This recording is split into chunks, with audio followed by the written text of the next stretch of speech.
You seem to be here all the time. What's your purpose?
This radiant sky of iridescent stars is truly captivating.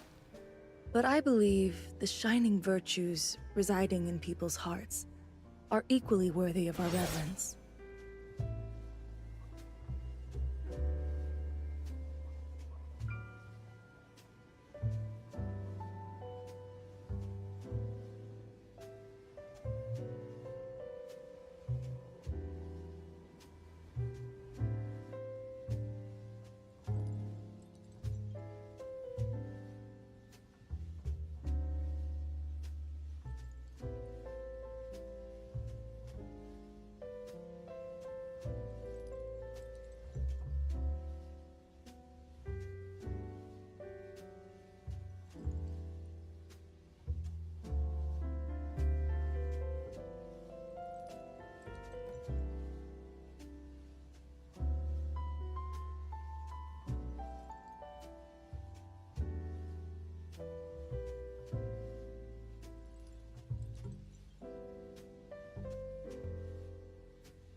You did a great job guarding this place. Good doggy.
The sunlight is perfect right now.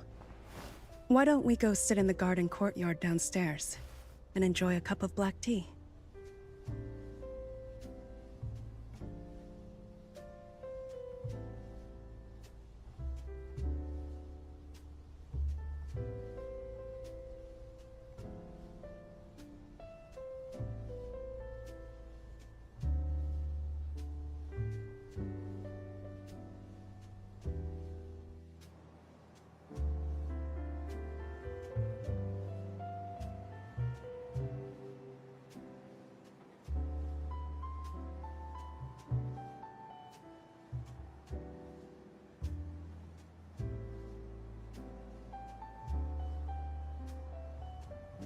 Hi.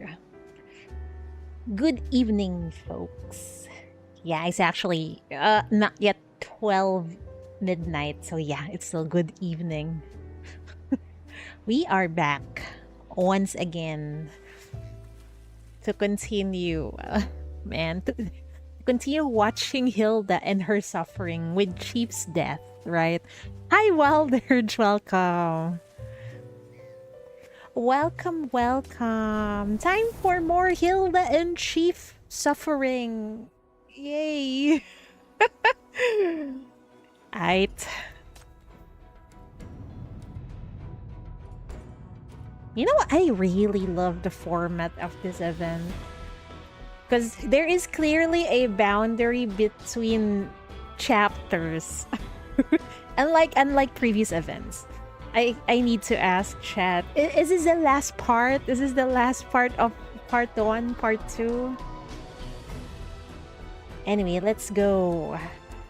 I got a feeling Helene will die in this chapter. Good luck. An inescapable countdown? Oh right, there was a fucking bomb. All eyes in the room are pulled, as if by a grim gravity, to the object at its center. It is a thing of crude cast iron utility, unadorned, cold, and heavy. A palpable aura of doom seeps from its rough surface. The silence is not silent at all. It is filled with a low wasp-like buzz of electricity and the tight, strained breathing of the crowd. Well, they only got less than 2 hours left to live, so yeah, I can feel the anxiety. Against the backdrop of the rain, these sounds become a symphony of anxiety. Well, shit, 3 minutes have passed. 1:57:03. With every tiny decrement of the numbers, a minute click echoes from within. A sound so small it seems to be heard by the bones more than the ears, and it sends a visceral shiver through you. Hilda's eyes trace the lines of the iron coffin, now monstrously changed, her demeanor unnervingly placid. I'm staying to disarm it. What? Yeah, what? Have you lost your mind, Hilda? That's not the monolith anymore. It's a bomb. You have barely 2 hours. Yeah, your life is much more important. Why is she doing? Is it out of loyalty? She doesn't have to. The plan has failed. Our only objective now is to evacuate immediately and inform the superiors. We haven't failed yet. It's just a temporary bomb. Once disarmed, its core functionality will remain intact. The city-state is waiting for the intelligence monolith is meant to carry. We cannot abandon our mission at the final moment. If it explodes, we lose everything. Well, if they survive and the project fails, they're dead anyway, I think. Insane. You're insane! Helene stumbles backward, bumping into you. You're all insane, but I'm not. I'm done with this. I'm getting out of here. I refuse to die in this damned place. Uh-oh. Will this be her end? She shoves you aside and rushes upstairs.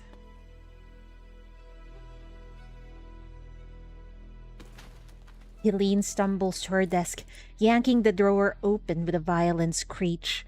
She claws through its contents, a jumble of undergarments, dog-eared foreign magazines, and cosmetics, sending it all flying across the floor. You really have that time to pack? Girl, you should have just run away. This is crazy. I only came here for a damn seminar. I am not going to die in this place. I have to survive. I'm going to make it back alive. Soon, her frantic fingers hit the back of the drawer, finding two cold, hard objects. She pulls them out with trembling hands. An antique brass bird whistle in an unsealed craft paper envelope. What are these? Is that her way out? Helene, calm down. The mole just made their move and now you're demanding to leave? You'll make yourself the prime suspect. In a burst of anger, Helene heaves her travel bag down. I don't have time for your witch hunt anymore. I still don't know what I did to deserve being dragged into this hellhole. Unless I've somehow slept with the mole, I am the most innocent person here. You know me, officer. You know I'm not clever enough for these kinds of games. That's irrelevant. You need to face reality. I'm trying to help you. I know you're terrified.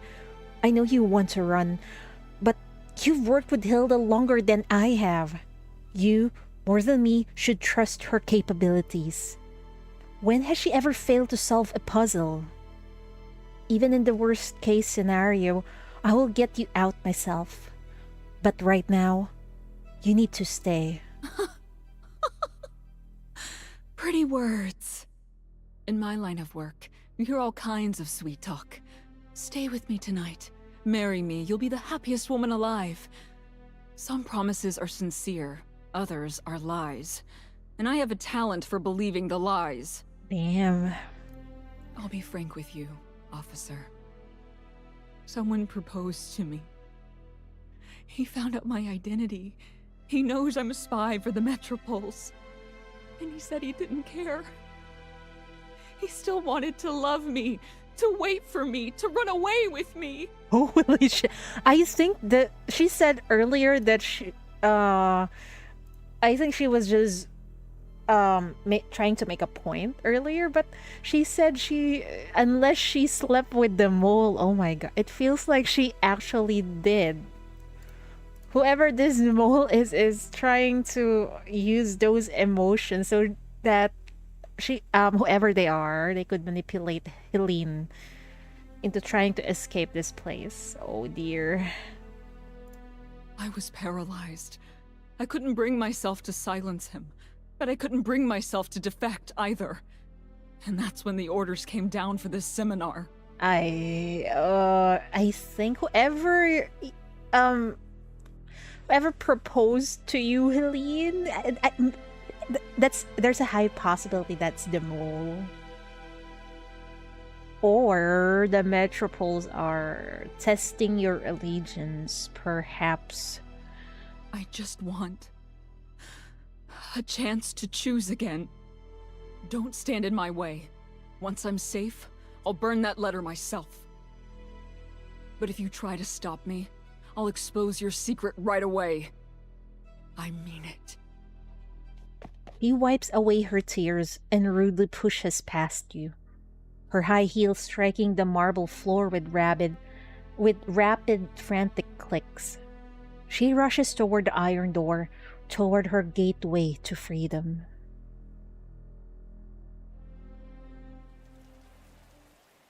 Rain pours down in sheets, but Helene doesn't wonder if any birds will respond. Her hands tremble as she raises the cold brass bird whistle to her pale lips. I got a bad feeling about this.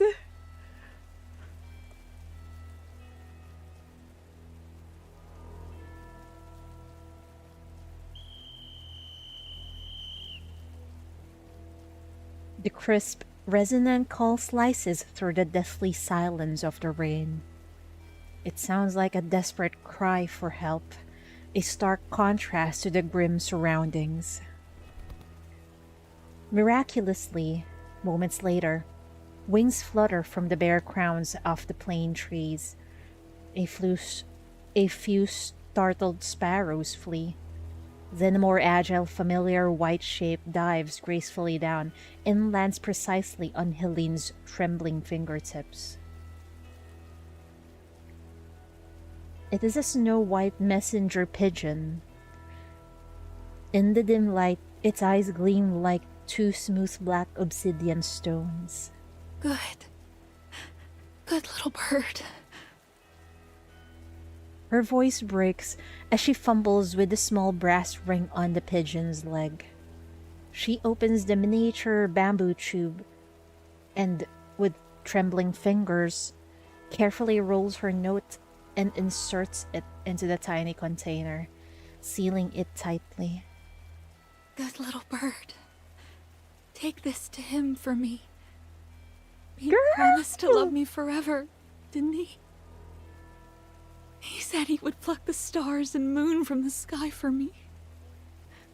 So let him come save me now. Uh-huh. She's so fucking stupid for believing that, man. Go, little bird. Fly. Hurry. Fly away. She thrusts the pigeon upward with all her might. Its pure white wings spread against the gloomy sky, like hope breaking free from despair. The bird circles once, seems to find its bearing, and flies away. Yet, in that very moment, as hope takes flight, a dark figure stands in the doorway shadows, having been silently watching for who knows how long. Hilda's right hand rises with absolute steadiness. Oh no. Even though it pains Hilda to, kill her comrades, she's forced to do it anyway, man. The cold wind sweeps at the hem of her dark wool coat. She stands expressionless, her face like the surface of a frozen lake. Only her eyes are alive, blood red and predatory. The gun barrel in her hand catches the dim light, gleaming with a cold, lethal shine. You decide to stand by and watch. You don't need to kill her. I'll go with I don't want another blood on Hilda's hand, so I choose you don't need to kill her. Unauthorized communication. Disclosure of classified information. She is caught in the act. Hilda hasn't lowered her gun, but in the tense silence, you notice the faint, unmistakable tremor in her hand. But she's not the mole. Even if she's guilty, she deserves a tribunal, not a summary execution. Don't do this, Hilda. Think of Shane. Think of Casey. I know you don't want to live with more regrets. Her hands move at last, lifting slightly. The shot rings out, striking the pigeon already in distant flight. No! A despairing scream tears from Helene's throat as the blood-soaked pigeon hits the ground, lifeless. And Hilda can't let anyone leave or communicate with the outsider, even if she doesn't want to kill anyone. Yeah, she's so dedicated to her cause. Although, there's already a crack in her loyalty, but she's still quite dedicated to the Metropolis. How do we break that, though? To break her loyalty to the Metropolis. Before the echo fades, Hilda holsters her gun. She strides past the sobbing Helene without a glance, and stops squarely in front of you. Since you are so certain Helene is not the mole, then enlighten me. What is your theory? You take a deep breath. At this point, identifying the real mole has become pretty easy. First of all,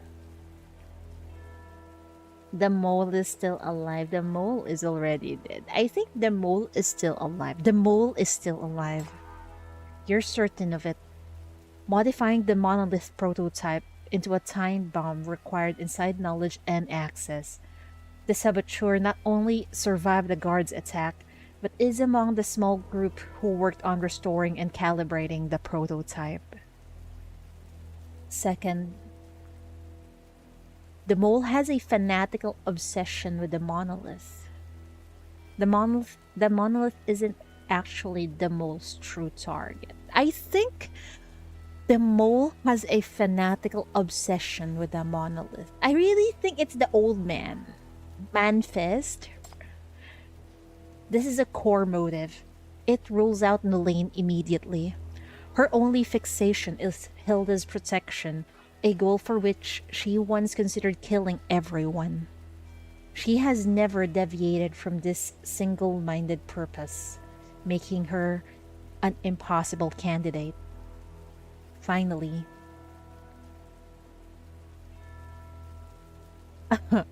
the mole is intimately familiar with the wilderness. That's it. The mole used the verses from the wilderness as a cipher to communicate with Johnson. But Helene, who grew up in this city, lacks the literary education that other Outlanders have and wouldn't have read this popular work from over a decade ago. Conversely, Manfest, born in the Outlands and the most experienced and well-read among everyone, would certainly know the wilderness like the back of his hand. The evidence points to one inescapable conclusion. The mole is Manfest. Yes, the mole is Manfest. As one, you and Hilda fix your stares on Manfest. He looks back at you, his face the very picture of innocence. In response to your silent accusation, he offers nothing but a resigned shrug. Does he know that we're talking about him? Of course. I suppose it was inevitable. By simple process of elimination, I am the last and most logical suspect. But is it not a rather unscientific method to condemn a man based solely on that, without a single piece of tangible proof? Consider this. If guards we dismissed could orchestrate an assault, is it not equally plausible that an actor, entirely unknown to us, remains hidden within the manor's shadows?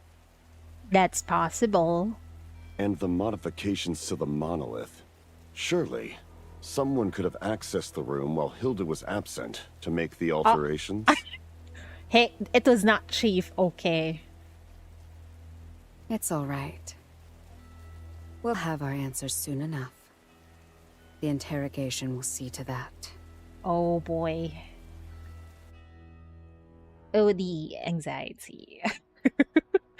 Wait, let's read through the bad end. Stand by and watch. Blood erupts from Helene's chest.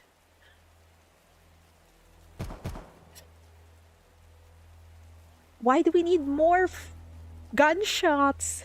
More gunshots rip through the air. High above, the fluttering pigeon stills, then drifts gently downward. No. I don't want to die. Wait, I wonder how will Chief die here? With her last shred of strength, her hand stretches toward you. Her fingers scrape weakly at the cold ground. once leaving only faint, desperate marks in the dirt. Did I make the wrong choice? Again?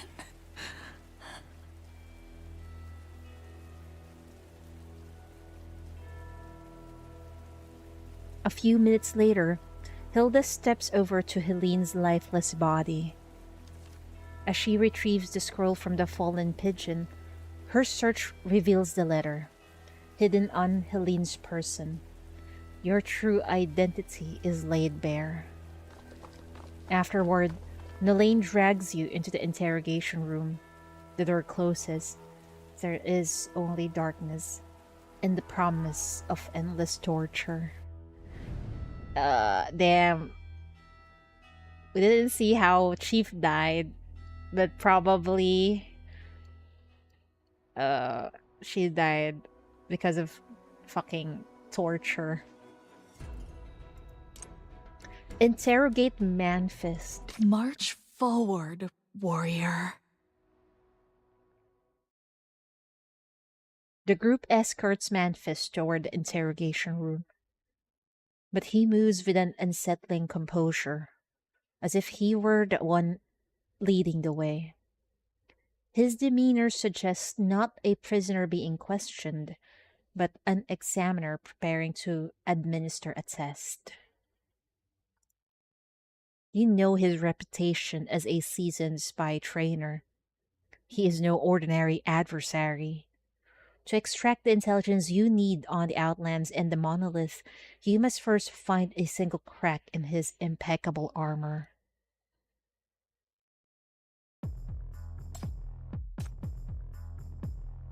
How swiftly the tides turn. Mere moments ago, we were collaborators on the Monolith project. Now, we find ourselves on opposite sides of an interrogation. By all means, employ whatever methods you deem necessary. It will not change the facts. I am not your mole. Every moment you invest in this futile endeavor is a gift to the true culprit. The evidence you hold is circumstantial, and I can dismantle every piece of it. Though Manfist's speech is all confidence, you see the subtle tells of a man who is not as composed as he appears. He's fighting from a cornered position. You just need to find the right pressure point to apply. You're infected. You're a dead man. Infected. Dead man. You're infected. Others might miss it, but I don't. The anomalous power has gotten to you, hasn't it? It's the same as what happened to Horn. It will corrupt your mind, transform your body, and it will kill you. You offer Manfist no preamble, only the stark, unvarnished truth. For a moment, he just stares uncomprehending, then the explosion. Anomalous power? Infected? What ridiculous fantasy is this? You will not frighten me. This is a desperate fabrication, a pathetic attempt to force a confession. I will not accept this. Oh, for God's sake. We have a whole room of toys for a reason. That bomb isn't going to disarm itself while you two debate his medical history. If you don't have the stomach for it, step aside. I'll get the truth out of the old fox myself.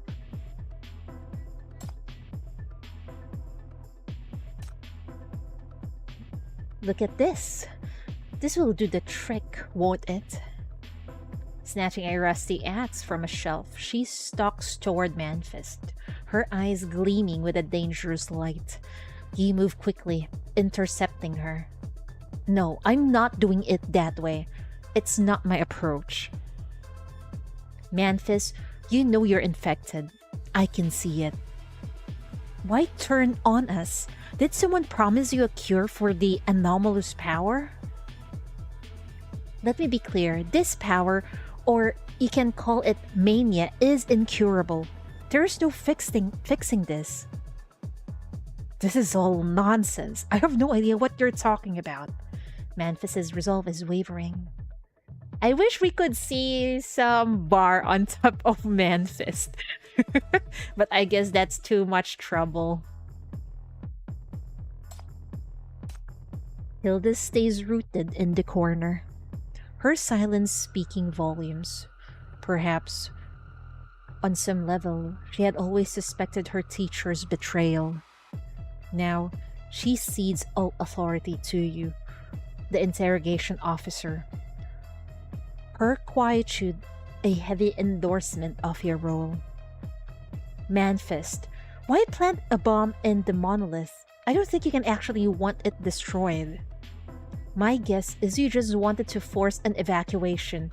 Your reinforcements would arrive, use your methods to disarm the bomb, and take the monolith for themselves. Am I right? Or is there another plan entirely? Is this all just a diversion to pull our focus from your real target? I'm tired of this fabricated theories from a self-proclaimed anomalous power expert. Hey, don't listen to her. The so-called expert is the real traitor here. Manfis's resolve is wavering. Very pog. Enough talking. What about that chair in the middle of the room? Isn't that what it's for? I've got rope. We could tie him to it and then... A sharp shake of your head halts Snow Lane. You can't let her follow that trail of thought. Not now. Manfis, I don't want to hurt you. I know you were Hilda's teacher. As a cryptographer, I think you want to see the monolith completed more than anyone. You can't truly want to destroy it. I'm willing to look past your betrayal. Just disarm the bomb inside the monolith.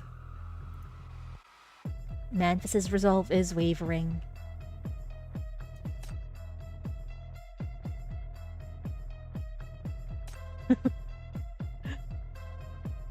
This is scary items that Chief confiscated, I think. You press Manfist from all sides and you see the cracks forming in his facade, his resolve crumbling at the edges.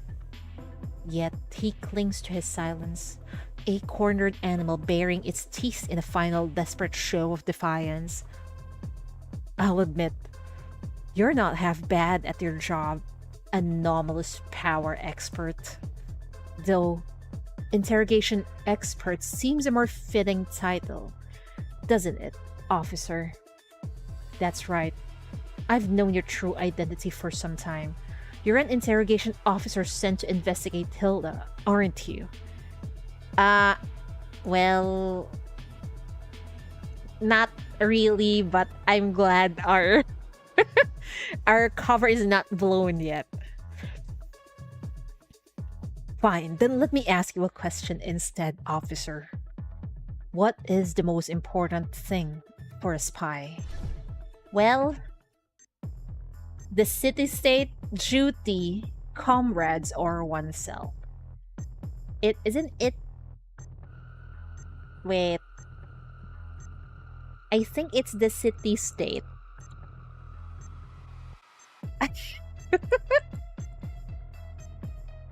I'm not sure. What? Well, shit. As I thought, we are not cut from the same cloth. There are countless reasons to become a spy. Mine was always just for myself. Now that I am in your custody, there's nothing more to say. Do with me as you will. I leave it into your hand. I leave it in your hands. Now there are 4 women interrogating a guy, or rather the chief wants to interrogate him and the others want to go for torture. How romantic. You're right. The only level-headed person in this place is just Chief. Oh my god, you're right. I see. Hilda, he's not going to talk. He's just stalling for time. I wonder what's the correct answer. Is it actually duty? Weaker than a common syndicate thug. I'm curious. Wait, let me see if it's really as I can duty. protect those who I love.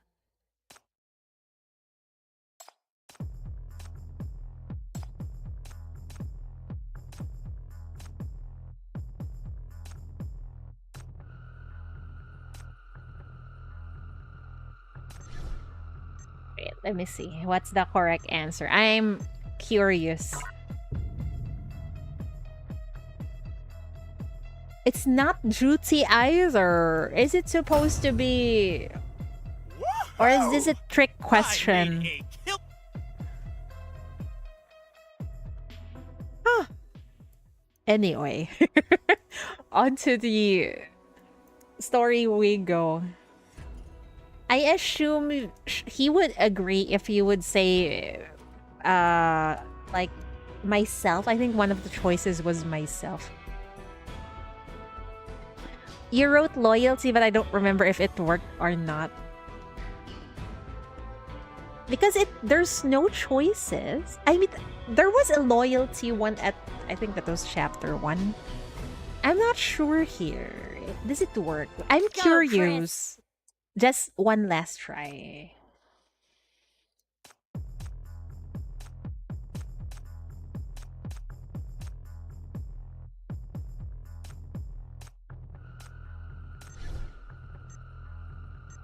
What first by what matters most, the city-state, duty, comrades, or oneself? Maybe it's oneself. Wait, let me try this. Oh, it's actually oneself. Ah, okay. So the dialogue changed. You truly are clever. But if you understand that principle, then my choices should be no mystery to you. It's every man for himself. Everything I've done was for my own survival. What does it matter if I'm the mole or not? The result is the same now that I'm in your custody. I see. Hilda, he's not going to talk. He's just stalling for time. So it's actually oneself. A surprising victory. According to the professor.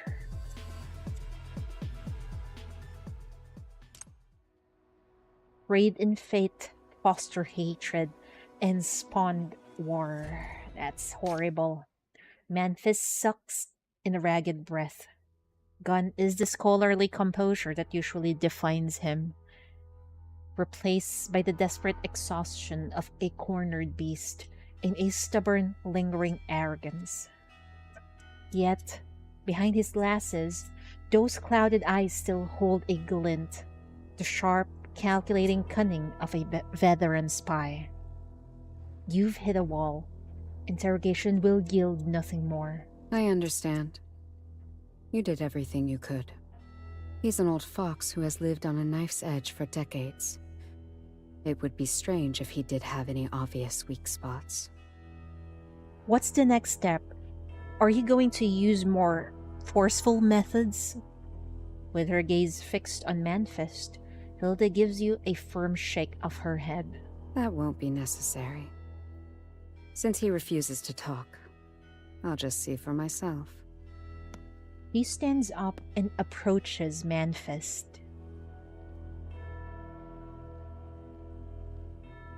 Is it your turn now, Hilda? What new trick do you have for your old mentor? Hilda stands before him, her face a landscape of sharp angles and deep shadows under the harsh white light. I do have a new method. One that perhaps you yourself bestowed upon me. She raises her right hand, pressing 2 fingers to the center of Manfis's sweat-slicked forehead, then flicks her wrist. The air doesn't crackle, yet the world bends. Reality warps silently around her touch, and from that focal point, a torrent of living darkness erupts, coiling around Manfis's head like a serpent.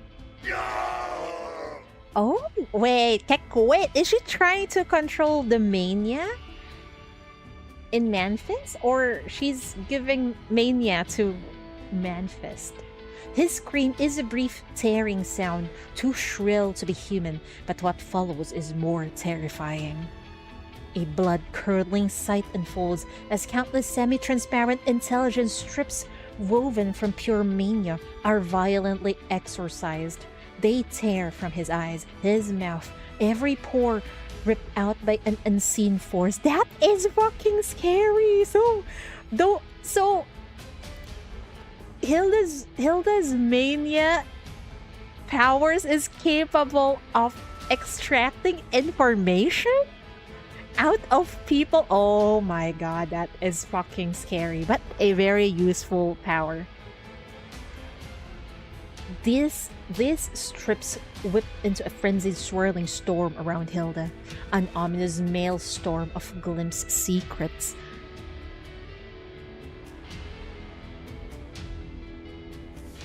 This is the true, complete form of her power. Oh, I see. Hi, Refrain, welcome.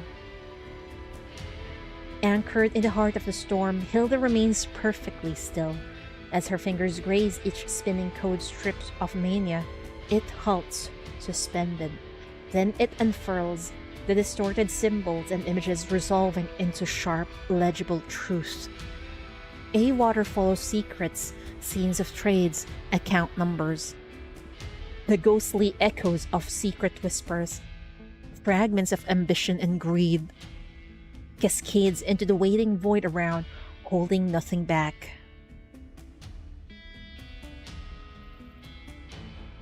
Mr. Manfist, or perhaps I should call you Doctor. It's another Frasier fucking official. They always have a hand in everything. We recognize you as a true master of your craft, one who has completed many notable operations in the shadows of history. Forgive my blunt assessment, but the outcome of this war is a foregone conclusion. The Metropole Alliance is like this fish, presentable on the surface, yet compromised at its core. When the conflict concludes, the city's guns throughout White Sands will show no quarter. When a great power falls, some choose to become splendid funerary ornaments. But I take you for a pragmatist. A pragmatic men become living assets. This is a scholar visiting this visa in an investment immigration guarantee, specially approved by the Frasier Senate. With a single signature, your designation would change from war criminal to protected refugee. So he just sold his country. Damn, okay. Your expertise in cryptography, your intelligence networks, your personal connections, they are more than sufficient to establish a premier strategic intelligence division in Frasier. It is a future we are very keen to realize. There you go. Manfis howls, a raw sound of pure terror, as he struggles to rise, but the swirling code strips coil around him like icy serpents. Their grip inexorable and humiliating, and slam him back into the frigid metal seat. Through the shrieking storm and his agonized whimpers, Hilda's voice cuts cleanly cold and absolute as a final judgment. Money. A Citibank bearer account ending in 7749. A Frasier Union safe deposit box. Designation Gamma 7. Power. Secret meetings at exclusive salons. The title of Chief Advisor for the Strategic Intelligence Division. Wine. Romany Conti from before the nightfall. Women. The first chair violinist from the Golden Hall. Your retirement, Manfest, is far more splendid than the austerity you so tearfully described.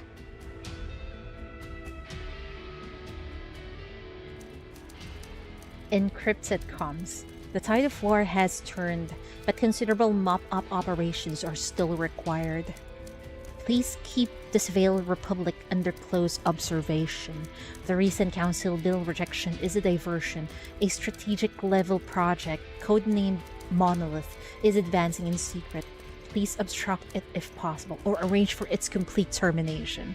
There you go, he is the mole! But I thought, actually, I thought Mantis is a mole for this city. I didn't know he was a mole for Frasier.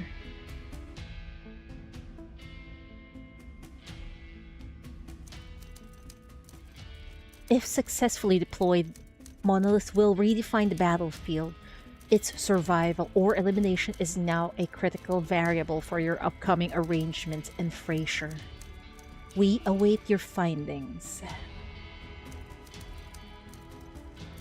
I have initiated the placement of reliable assets within the departments. We now have direct access to all primary intelligence. Wow, what a fucking traitor. You recruited under the guise of mentorship, placing assets across departments to feed you intelligence.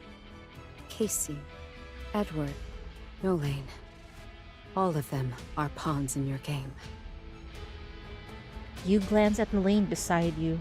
She looks as if she's taken a physical blow, her face a ghastly, bloodless white. So you willingly became the mole who hollowed out your own home, trading critical intelligence for a comfortable post-war life, deserting the battlefield where you belonged. At Hilda's accusation, a low chuckle escapes Manfis's lips. Though his voice is frail, it drips with a quiet, deliberate mockery. Don't be so rigid, Hilda. I'm retired. Your moral code doesn't apply to me anymore. You know the beauty of our business. Sell to two sides, and you're a traitor. But sell to everyone, and suddenly, you're a professional information broker. And your market value soars. You are utterly beyond redemption. Yeah, this dude doesn't have an ounce of conscience. Hilda stares, utterly unable to process how her mentor could be so monstrous. Manfist, however, meets her horror with a deep, unbothered laugh. If all intelligence has a price, why should the monolith be any different? Besides, the truth it hides is far more corrupt than anything I've done. I may have lost my conscience, but selling that... that was genuinely liberating. You have no idea, do you? Oh, of course you don't. You don't know what the Metropoles plan to do with it. You're my most brilliant, yet most foolish student. Handing them a knife while preaching about loyalty and justice. And now you have this power. So you can read minds, can you? Then I don't need to tell you anything. See for yourself. Take a good, long look.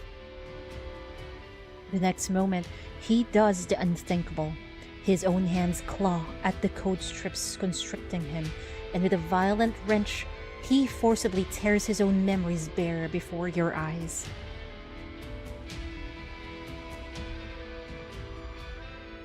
Mantis eyed the black-clad figure with deep unease.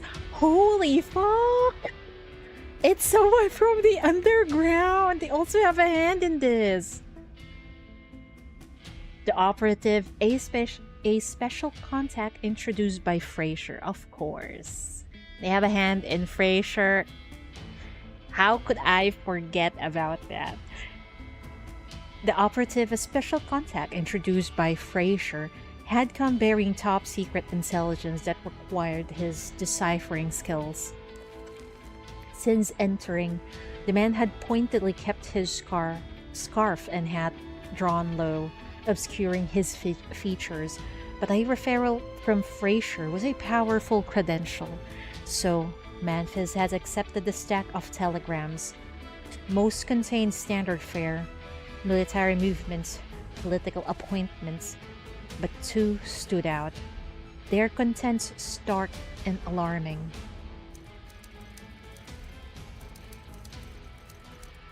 What is this? Recipient, lighthouse, sender, red cross bill.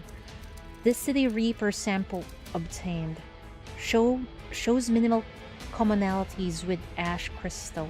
Can proceed as a new research initiative. Response. Continue acquisition. Begin limited test within military units. Oh no. So they were also kidnapping people from the Shattered Blade Squad to get probably to replicate their use of mania as a military weapon. Right. Recipient, lighthouse, sender, mayfly. Operation Raider, approval granted. Nuclear Networks now covers all key city facilities with 160 units total, capable of a comprehensive strike. 2 days ago, Black Manual and Briefcase were compromised. 13 units were seized and decommissioned by enemy forces, and replacements were acquired. Vulnerabilities persist, requesting a more robust encryption system to secure the operation. Consider deploying Monolith. As the final code was broken, the visitor gave a nod of clear satisfaction. He laid a token of appreciation on the table and turned to leave. At the door, he paused, glancing back, and asked Manfis a question. Do you know what the monolith is? Any information would be worth a fortune. And he got blinded by money, as always.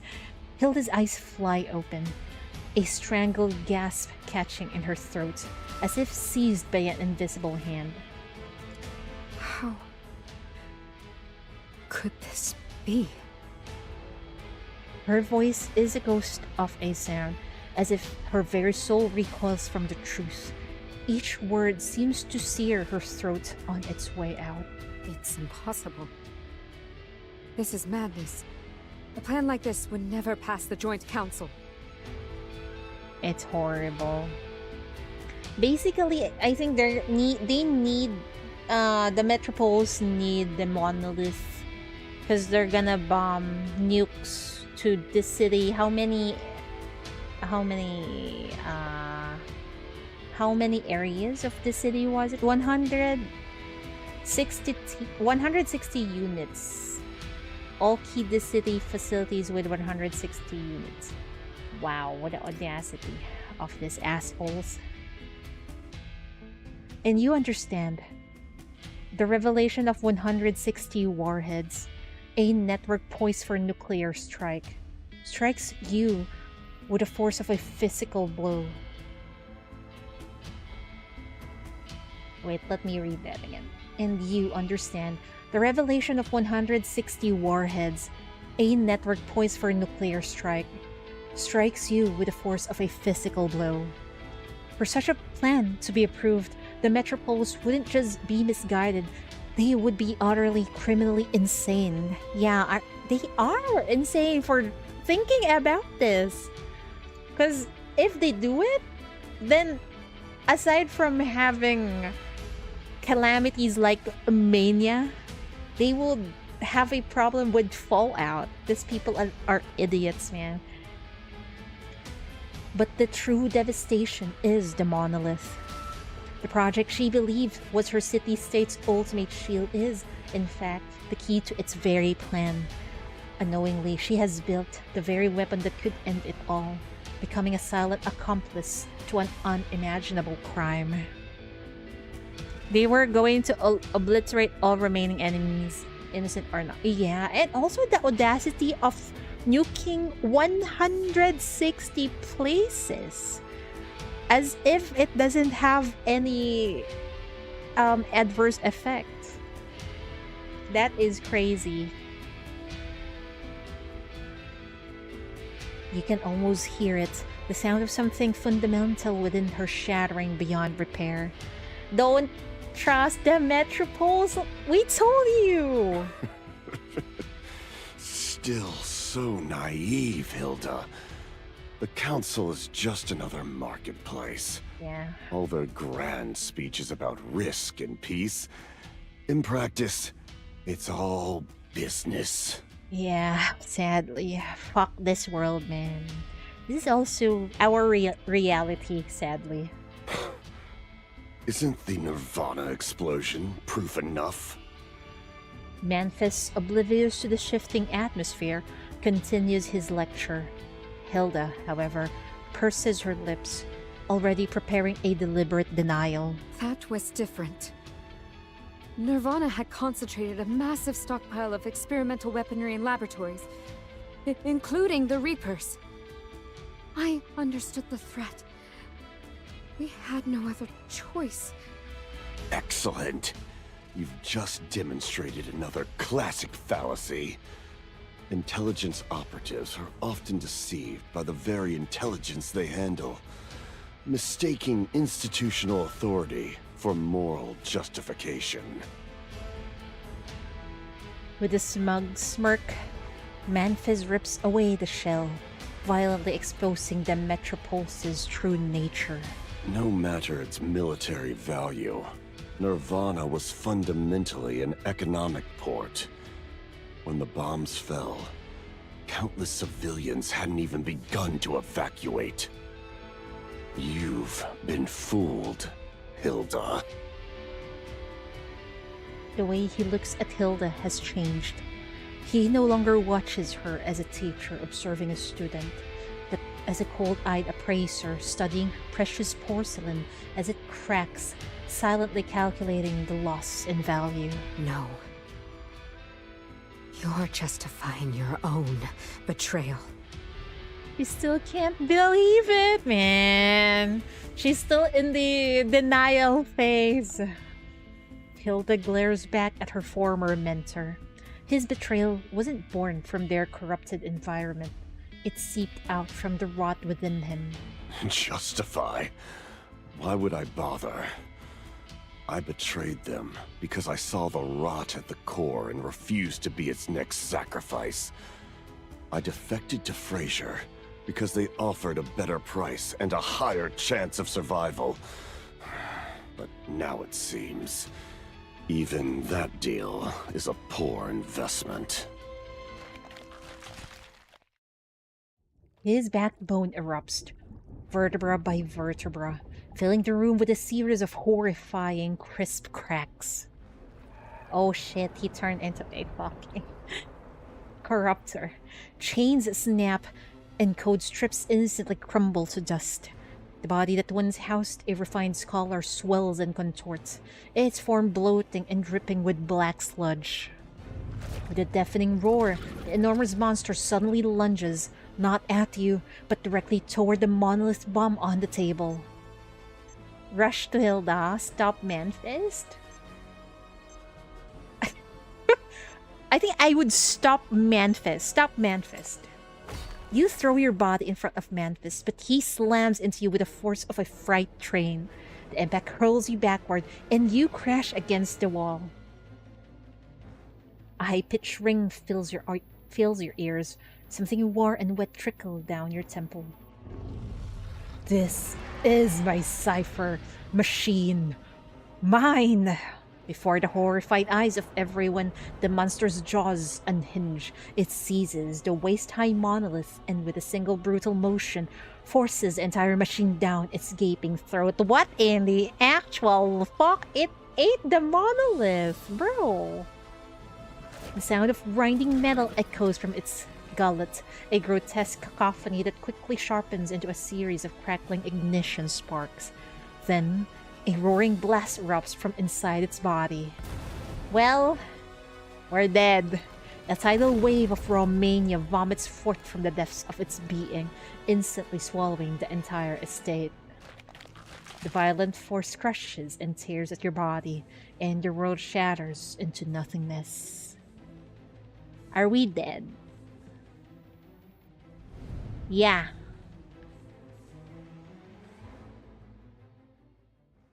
Nice.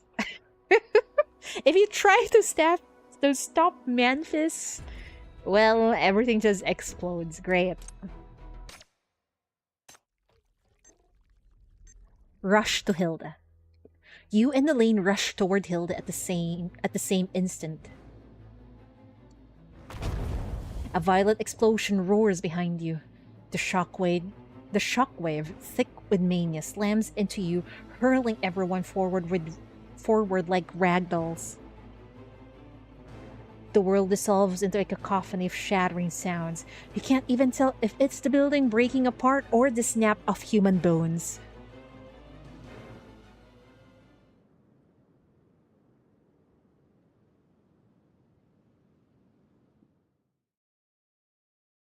An unknown amount of time passes. You open your eyes to utter darkness. A high-pitched ring is the only sound in your ears. Then, a deep, bone-jarring ache registers, radiating from the heavy weight pinning your legs and torso.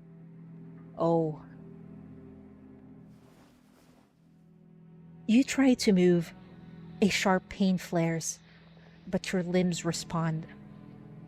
A collapsed sofa and chairs lie across you, but they've wedged against fallen ceiling panels, forming a fragile triangular pocket of space around you. Miraculously, nothing seems broken. Gritting your teeth, you carefully push aside chunks of plaster and splintered wood, slowly dragging your body out from under the wreckage. Your palms press into the ground and meet a warm, sticky wetness.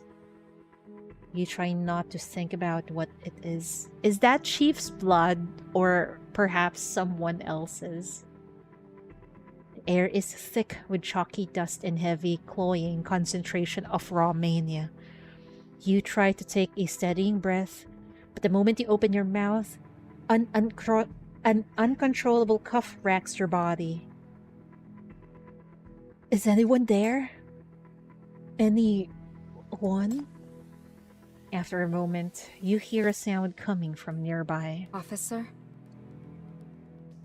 Hilda? You're all right. That's a relief. How are you? What about Nolaine, Manfist, and Helene? Manfest is gone.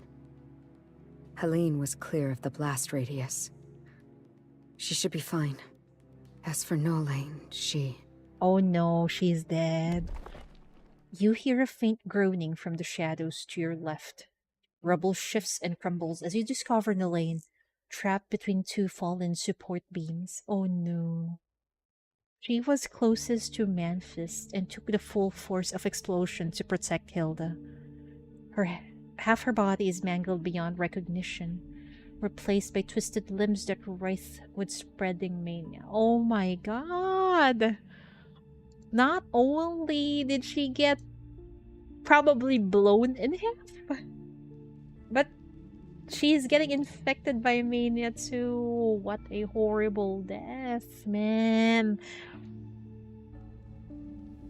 And who would have thought? I thought the next dead person was actually Helene, but it's Nolaine. Quite fitting, isn't it? Wait, I'm sorry. I interrupted your line. Quite fitting, isn't it? She coughs. It's a wet gurgling sound. The noise of bloody foam churning in her throat. You always shut me out, Hilda. Pushed me away. No matter how many of your codes I broke, you never let me in. Never let me join you. Why does it feel like Nolaine has unrequited love toward Hilda? I don't know. That is just my feeling, okay? I thought you were looking down on me, so I went to Manfist. He said I had talent, that he appreciated my skills. He wrote the recommendation, got me into the cryptography department. It's a shame Lane would be a good sinner since she has a great design and is so beautiful. I agree. And the real Lane shouldn't be frozen in MBCC like Hilda. Yeah, exactly. Well, I think maybe she's... If what happened here also happened in real life, I assume she's already dead. If the monolith actually exploded. I never realized he was just using me to get to you.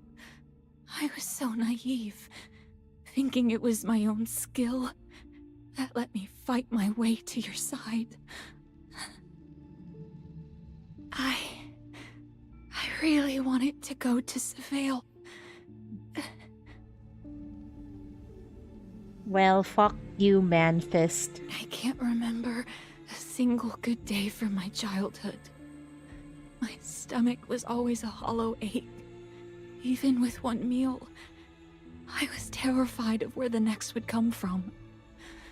Gunfire could erupt in the alleyways at any moment. When I thought life was meaningless, you were the one who saved me. You showed me a city-state could be something more.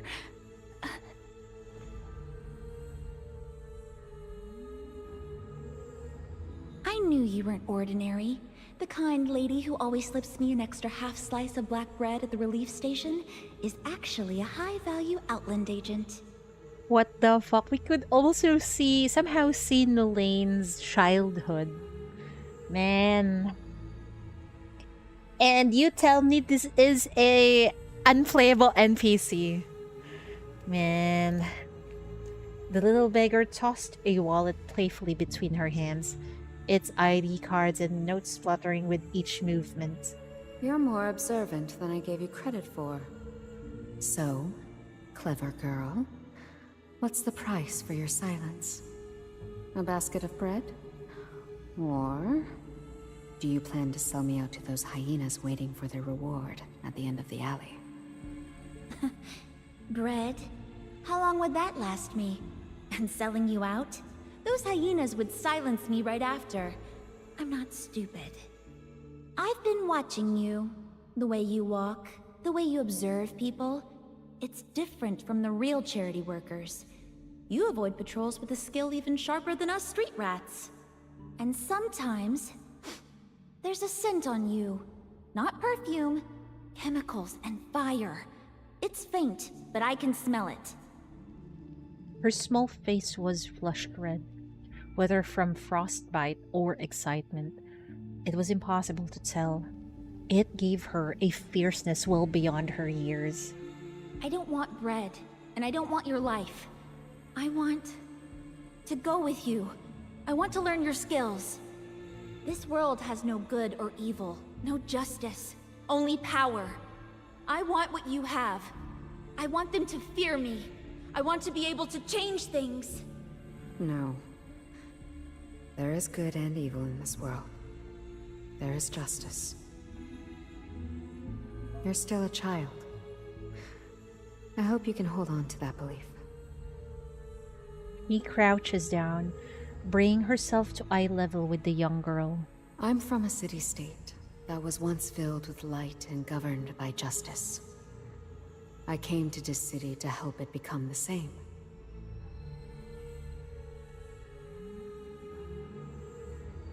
This is a crossroad for the world. In its street-side cafes, people peruse newspapers in dozens of languages, eagerly trading phrases from their homelands. This place kind of looks like, I forgot that the name of the place in the Vader Blue event.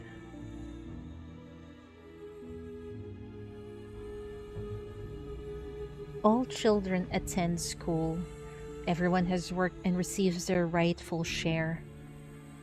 Theaters constantly debut new plays, and a laundry woman can walk proudly into a masquerade to dance with nobility. No wars, no conflicts. People of every rank fulfill their duties. Yet, still have the energy to enjoy their lives. Back then, it was the clearest vision of an ideal, an indestructible lighthouse in the hearts of countless souls. Though war has scarred our world, I still believe that if we stand together, we can reclaim the shared ideals we once held. Give that back to me now, child.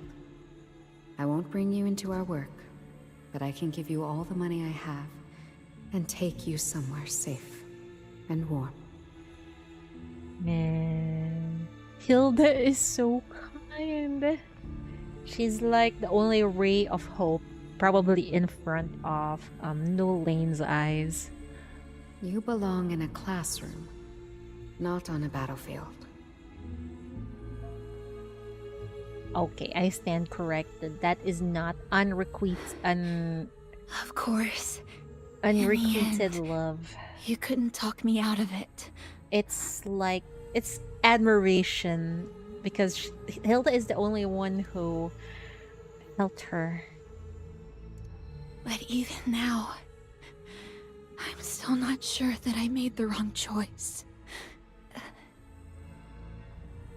Her voice breaks, fracturing into pieces, but her gaze holds Hilda's fierce and unyielding. You once told me you became a spy because you wanted the city-state to become that ideal in your heart. That kind of city-state must have truly existed once, right? I don't understand. When I work undercover, when I'm used by others, am I doing something wrong or something good? I really can't tell anymore. I feel bad for her. She's just doing her job, but in other people's eyes, she's just a pawn in the big game. A disposable pawn. And she's trying to find a reason for what she have done. This world is so fucked up. Hopefully in the next life, Nolane, you will be much more happier than this. But as long as we're moving towards the right goal, we won't lose our way. Right? That's as long as we're moving toward the right goal. What is the right goal? It actually depends if you got brainwashed by people around you or the government or man. Hilda, you're different from me. You're smarter. You can definitely stay on the right path. Because you never lose sight of the goal. What we're facing now is just an inevitable obstacle on the path. That's all. We'll overcome it eventually. Right? You know, if someone is dying like this, you just make them happy by saying yes, yes, we'll overcome it eventually. It's the opposite of Shalom and Christina. Since Shalom is pure manipulation, Hilda still has her feelings and doesn't want Nolane to get involved. But Nolane has more fighting spirit. Yeah, exactly. And now, you even have this special power. One that can see through everything and show the way forward. Right? Nolane's breaths grow fainter, dwindling to a whisper. Then, can you tell me which path is truly the right one? I don't know, honey. I don't know. The girl's last word hangs in the air and vanishes. Yet, her eyes stay open, lingering on yours, waiting for an answer. A long, heavy silence settles between you. Don't follow my example. Even with this power, there are still many things I cannot see through. In the end, haven't I lost you too? But Hilda will never again hear a response from Nolaine. Her figure is swallowed by the darkness. With Nolaine's death, Hilda's cold, hard shell seems to collapse, and she sinks into a deathly silence. Hilda, are you alright? No response. Only the sound of heavy breathing, as if she had melted completely into the shadows. This isn't your fault. Nolaine died in Manfis's suicide attack. We had nothing to do with it. No. This is my fault. I was the one who told her Savale's story, filling her head with unrealistic fantasies about the metropoles. I was also the one who failed to stop her from joining us, who didn't guide her properly, letting her be used by Manfist and make terrible mistakes. With hollow ideals and beliefs, I led an innocent person astray. I took the life she should have lived. Hilda, having ideals isn't wrong. What's wrong are those cowards who manipulate others like pawns from the shadows, sending them into battle while profiting from their sacrifice. You tell them, Chief. I love this line, man. Where is our chief in real world? That's true. Having ideals isn't wrong. What's wrong are those cowards who manipulate others like pawns from the shadows, sending them into battle while profiting from their sacrifice. Johnson sat in his position of power in the metropoles, yet he was nothing but scum who manipulated power and wealth without any morality. Manfis was a despised opportunist who'd turn at the slightest breeze. Yet the metropoles welcomed him with open arms and generous rewards. And then there's the hardest truth to accept. Their exploitation of satellite towns, even dropping nuclear bombs on civilians to crush the city's rebellion.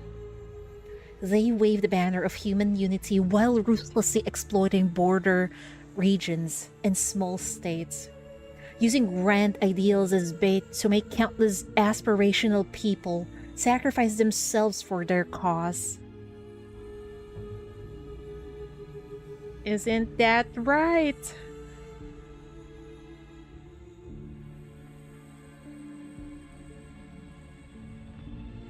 Yeah, it's as if the metropoles are, they act as if they are on a morally high ground, and yet they probably champion, what was the word? They probably champion, like, freedom, democracy, what else? Freedom, democracy, and there's one more. I forgot the right word. But, freedom, democracy, and human rights. And yet they're the ones who violate those. Oh, the irony. They're a bunch of hypocrites. Now that we've seen the truth, are you willing to keep being their pawn and continue down this path? You hear a faint, dry sound in the air, like the friction of her knuckles tightening into a fist. The silence that follows is broken only by the strain of her suppressed breath. It lasts for a long moment before she finally finds her voice. Is there any other way? Yes, as long as we survive and get this evidence out, we can expose what we've witnessed and show the true face of the Metropoles to more people. Even just a fragment of truth is enough to keep certain people awake at night. Of course, if we end up like your parents, hunted by the Metropoles, or completely erased. Drawing a deep breath, you finally give voice to the dangerous, inciting thoughts you've harbored for so long. Then, let's go to the city, to the far lands, to places willing to hear the truth, willing to fight against exploitation and oppression, where we can truly realize our ideals of what a city-state should be. A metropole like this doesn't deserve our loyalty. Yeah! You go, Chief. A few days ago, these words for Hilda would have been unthinkable. Now, it doesn't matter anymore. The mole is gone. The monolith a phantom. The spy a lie.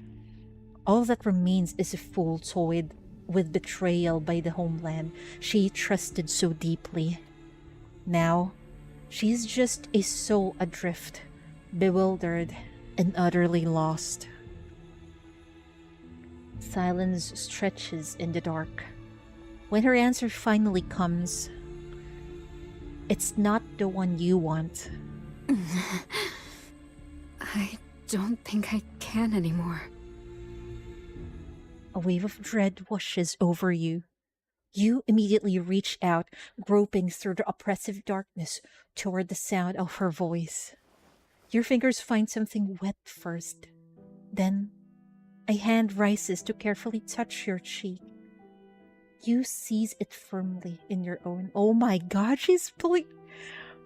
We failed to notice that she is actually bleeding to death, man.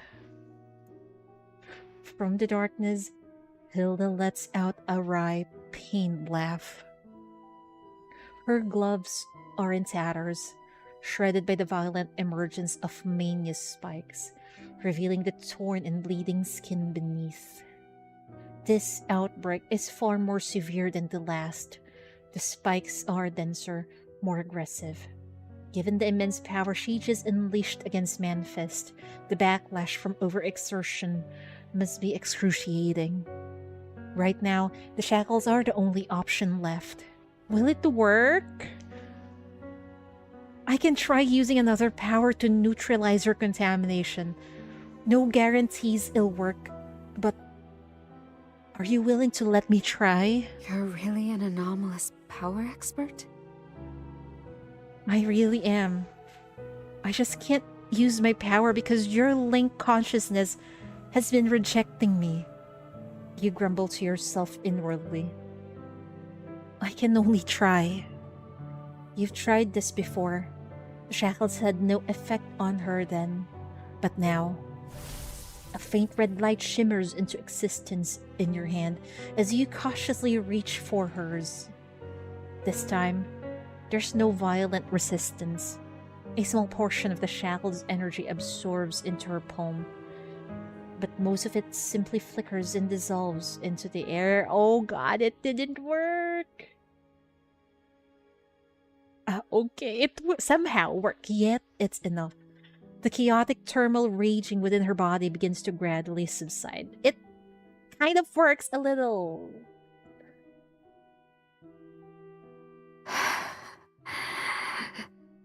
Thank you. The flickering shackles cast a faint glow through the cramped space, illuminating Hilda's form nearby. She is closer than you imagined. Her head hang low, hair veiling her features. Sharp, solidified strands of mania have pierced clean through her body, transforming her into a living pillar that desperately holds up the collapsed rubble. He is the only reason this triangular safe zone exists. The space that protects you is the space her body buys. So... Man, this is a fucking bad end also. No wonder there's also another path that is still locked earlier. Don't worry. It looks worse than it is. As long as one of us made it out, that's enough.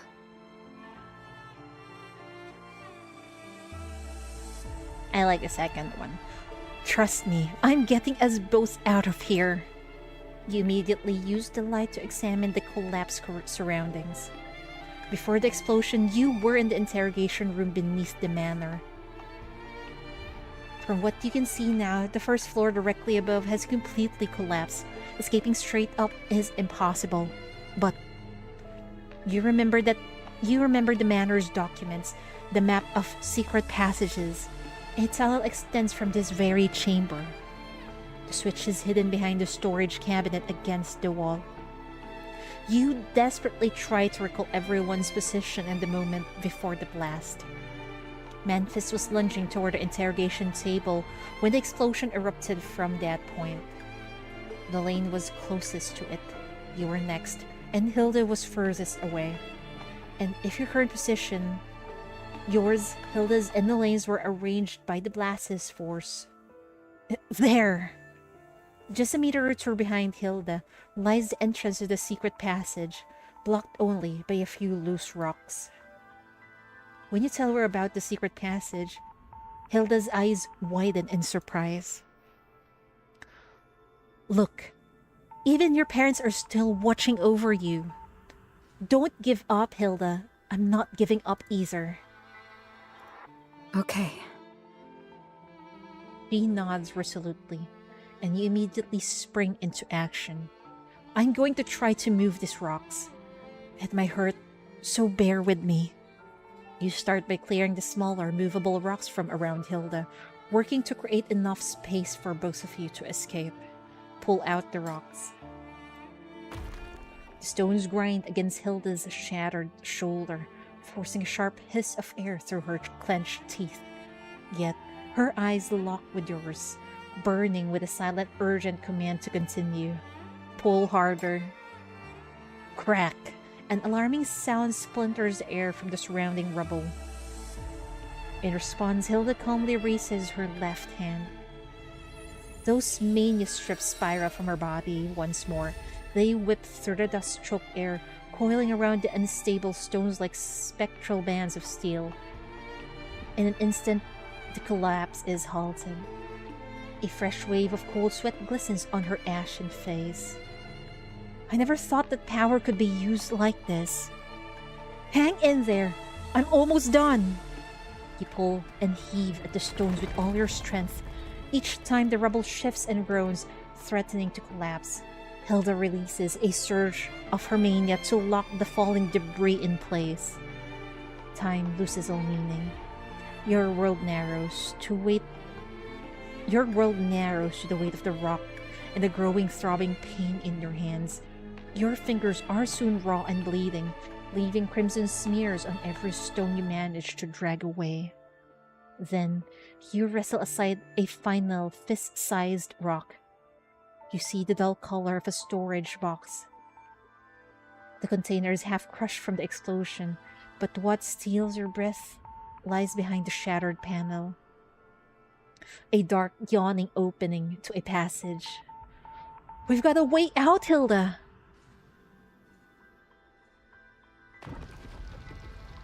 You emerge from the collapsed entrance, both too exhausted to take another step. Still, your hand finds Hilda's. You press your barely effective shackles against her skin, struggling to calm the rampaging mania that surges through her. This seems hopeless! Man. Hi, Johnny. Welcome. This seems so hopeless, Chief. I think there's only death that awaits you both. The wild crackle of mane slowly fades from her body. In your daze, you think you hear the ghost of her laughter, but it must be your imagination. Because neither of you has the strength left to speak.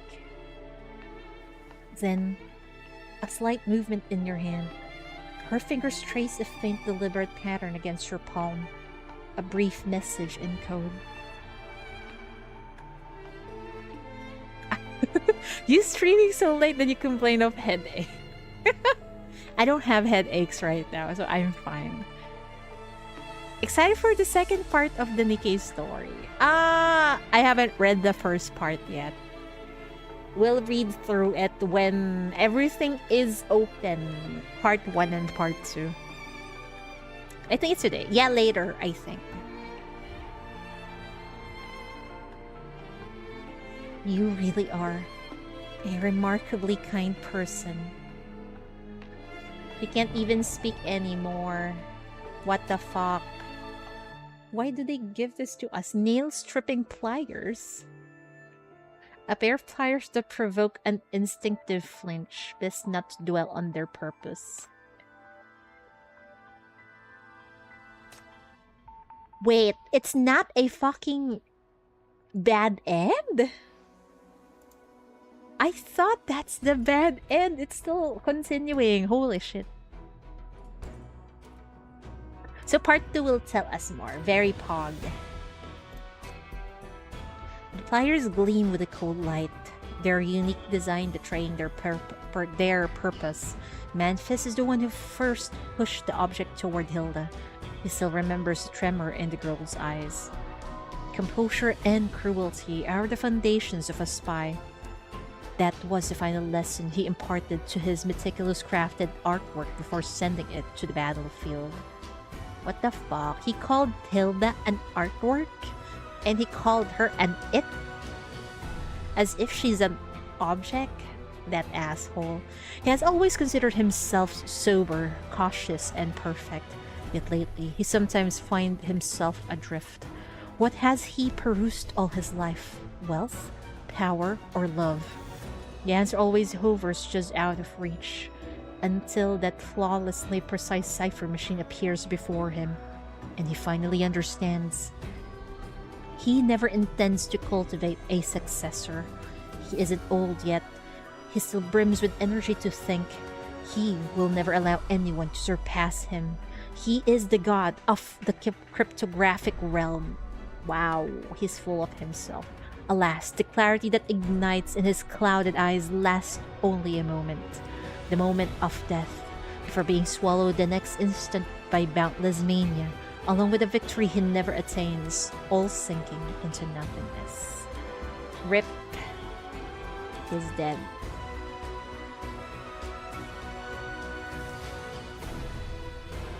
Well, you know, in the face of death, all those wealth, power, and love, it's all useless. Cheap candy giving off the pungent, cloying sweetness of industrial saccharin, but Nalaine loves it. Given how gloomy and hopeless things are right now, I don't blame you for thinking there would be a bad end. Exactly, because both of them are so battered that I think, oh my god, I think anytime now either one of them is going to die and it's going to lead into a bad end. As a child, she'd even taken a beating for stealing some. She never forgot that feeling, the rush of happiness as she placed the shattered hard candy, still flecked with dirt, into her mouth. A satisfaction so complete her eyes would narrow instinctively in bliss. Later, after joining the organization and receiving support, she could afford more refined high-class sweets. Yet, she still loves this candy most of all. It probably reminds her of Hilda. Oh my god, fuck off, bot!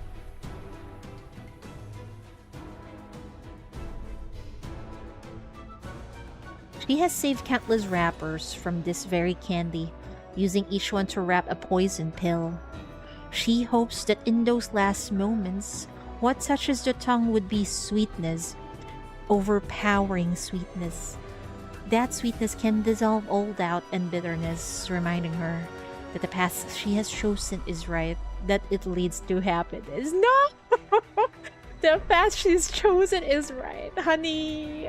But she's already dead, so I don't... Yeah, well, as long as you think it's right and you're happy with it, I don't have any qualms anymore. Hi, Selena, welcome. I wish you only the best things this year. Looking forward to your streams. Oh, thank you so much. Happy New Year to you too, Selena. Also, I hope the year ahead would give us more blessings. Rage.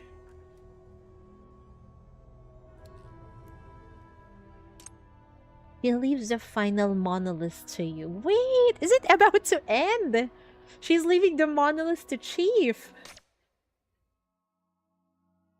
You rest in the cellar for a long time, until the barest shred of strength returns. Hilda's left shoulder is ruined, and your own hands aren't much better. The only thing that matters, the only victory, is that you're both still alive. At some point, Hilda drags her injured body back toward the explosion site. She returns clutching a communication module salvaged from the monolith remains. With some repairs, it could work as a radio. I'm sorry. My fingers can't handle such delicate work anymore. You watch Hilda busily working and can only spread your hands in resignation, forced to remain a helpless spectator. She is truly impressive in this department. With just one good arm, she not only bandages your hands with practiced ease, but also performs the most intricate repair work. She mentions offhandedly that her spy training included assembling radios blindfolded, and that she received top marks. Hilda lets out a short laugh, her hands never pausing in their methodical dance. Slowly, a makeshift communication radio begins to take shape. It's only then that she finally breaks the silence. Let's see how much trauma Nikki starts the new year with. Right. I haven't even read through part 1. We'll read through everything, part 1 and 2. Hopefully this week. Officer, didn't you say before you wanted to know how I transformed and what abilities I gained? I think if I don't tell you now, I might never get another chance. Oh my god, that flag. Don't say that, please.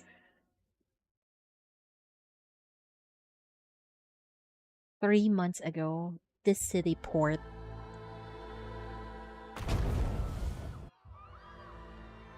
Help! Somebody help! There's been a gas explosion. The whole area is gone. There could be dozens of people trapped in there.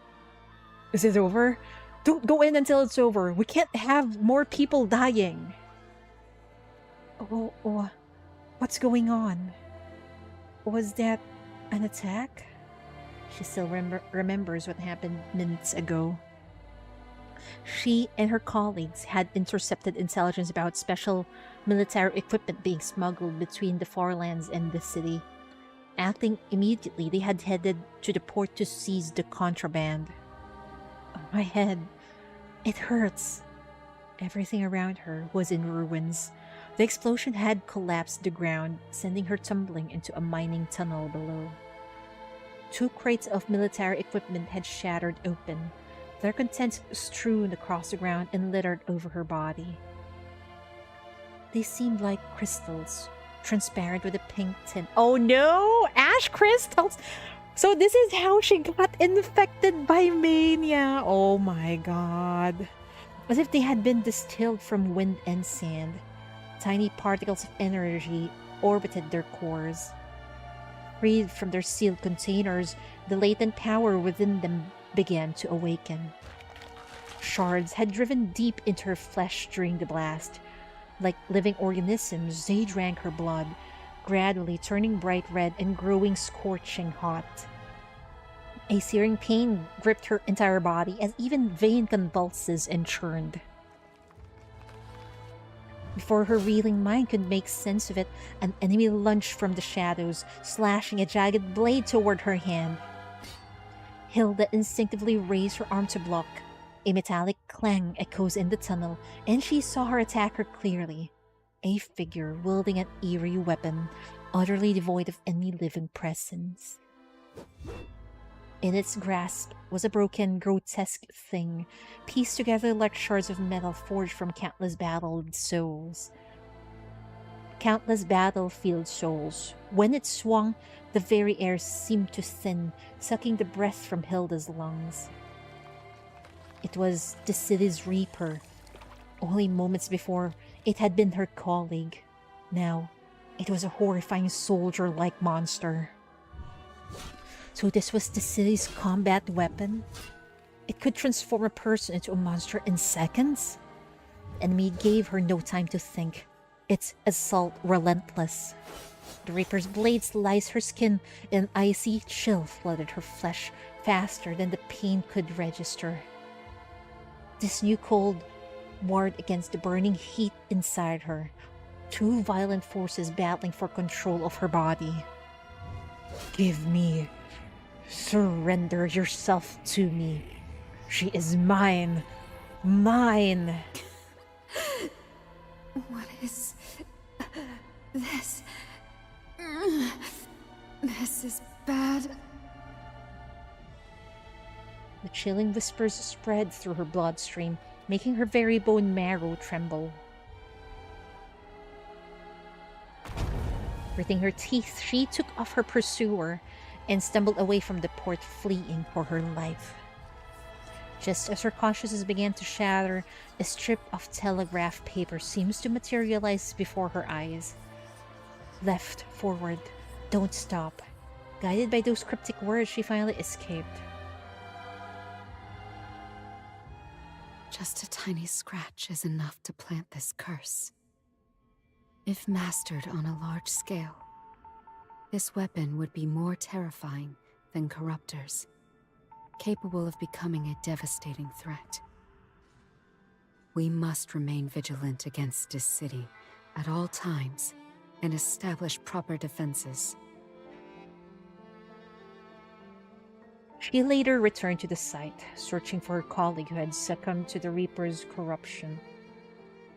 There, deep within the earth, she found only his exhausted corpse. Using her power, she drew forth his final fading memories. That harrowing experience forever colored her view of the city as a place of existential threat. It also explains her profound shock upon discovering the smuggling list within Manfis's memories. Now, you finally learned the whole story of her awakening. In the era of metropoles, ash crystals did create sinners, but not through deliberate cultivation. Her transformation was a tragic accident, a fate she never chose. That code strip, appearing whenever I needed it, became my compass, helping me evade pursuit and guiding me all the way back to the safe house. I haven't started playing this game yet, but I love its Arsa when I watch yours. Oh, thank you. the Arsa is really good. The story of Path to Nowhere is also really, really good. It's very well written, and it's so moving and relatable. For a long time afterward, I practiced using this power while learning to endure the backlash it caused. It constantly gnaws at my nerves and willpower. If I stop fighting it, I'll eventually be completely consumed by this power. But I also know this is a gift bestowed upon me. This ability is the ultimate trump card for an intelligence agent. And I will tame it and wield it. Yeah, that's true. Her power is so formidable for someone who works in intelligence. Hilda raises a finger, commanding your attention. From the fading glow of the monolith's remains, she draws forth a single, shimmering thread of new intelligence code. After these long days, the arcane patterns of the telegraph codes have become strangely familiar. You lean in, your eyes narrowing to decipher the text materializing at her fingertips. Material components: zinc, iron, tin, cotton. Doesn't seem like information worth concealing. The quantity and depth of intelligence I gather depend on how long I use my power. And not everyone's mind is easily readable. Those with special training can conceal their consciousness in deeper layers, requiring more time for me to uncover. Thank you for hanging out, Johnny. Sleep well, sleep well. So this was her plan all along. This gathering, this manner. All a carefully staged scenario to buy herself enough time in close contact to interrogate every suspect. With no one to guide her, she was forced to forge her own path. She endured the searing pain and dangerous backlash, time and again pushing herself to master a power that constantly threatened to consume her. Her progress came at a terrible cost. Though she achieved remarkable results, each success left her balancing on the razor's edge, both mentally and physically shattered. Man, how do we save her? Fortunately, she found you. In you, she found an anchor. The one thing strong enough to keep her from being torn apart by the mania or swallowed by the encroaching madness. You helped me many times at the manor. Even saved my life. I'll always remember this debt. Of course, I'll also always remember how you manipulated me and took my code strip. She still has a beef with that. Only when I'm with you do I unconsciously find confidence in the future. Wow. I think this is it. Our Hilda gauge is actually full right now. She fully trusts the chief. Only then do I realize I'm not fighting this battle alone. Her words are spiraling into a dangerous place, and you can't stay silent. With your safe escape so close within reach, you refuse to let her surrender to despair. Even when I'm not by your side, you can still believe you're not fighting alone. That is so sweet of you, Chief. She offers a faint, almost imperceptible smile. Officer, if in the end you're the only one who makes it out alive, don't say that. Remember to come back for my body. I like the second one. Don't talk like that. You're making it out alive too. Rather than fantasizing about both of us surviving, we should prepare for when things go wrong. A knowing smile touches her lips as she taps a finger against her temple in the dim light. Catching your look of disbelief, she shows a flicker of satisfaction to show in her eyes. Because the real monolith is right here. Wait, this is actually our goal, and I'm surprised. I thought the monolith actually exploded. But now suddenly I feel bad again because this is what we really wanted. What Paradisos want us to uncover. It feels like we're betraying her trust, but let's go. I prepared 2 contingency plans.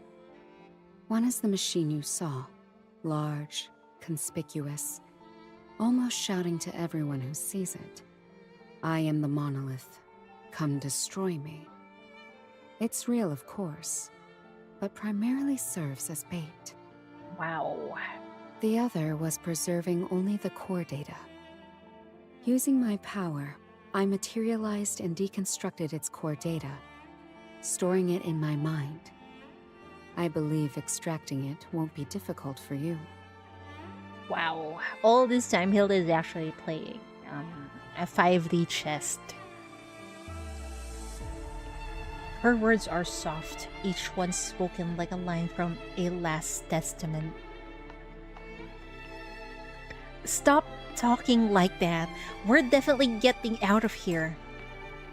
We're not at our last resort yet, so let's not speak so lightly of life and death. Remember, we survived an almost certainly fatal explosion, then crawled with all our might from sealed ruins. Even a real nuclear bomb would think twice before taking us on. Our mission is to bring the truth we've uncovered here to the outside world and expose it to the public. Though it will be several decades later than she hoped, the chance will come. As long as she's willing to wake up, she will witness the day the truth is revealed.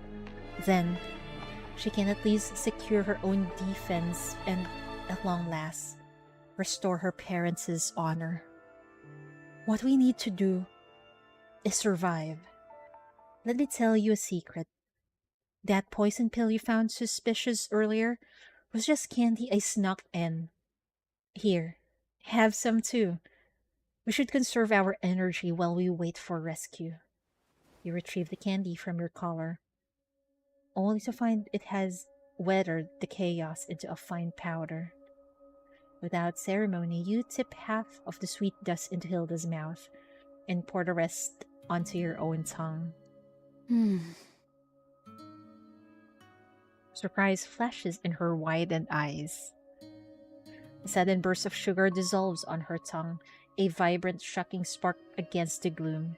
The taste of being alive. And then, slowly, surely, a smile touches her lips. To think I was actually fooled by such a crude piece of candy from the very beginning. Well then, I'll hold on a little longer. With that, she presses the transmitter's button. A small light winks on, and you can almost feel its rhythmic pulse beating skyward into the silence. We're still going strong! Great! There's so many death flags earlier! A key to unlock the future. For a long moment, there is nothing. Then, a faint muffled sound drifts down from above.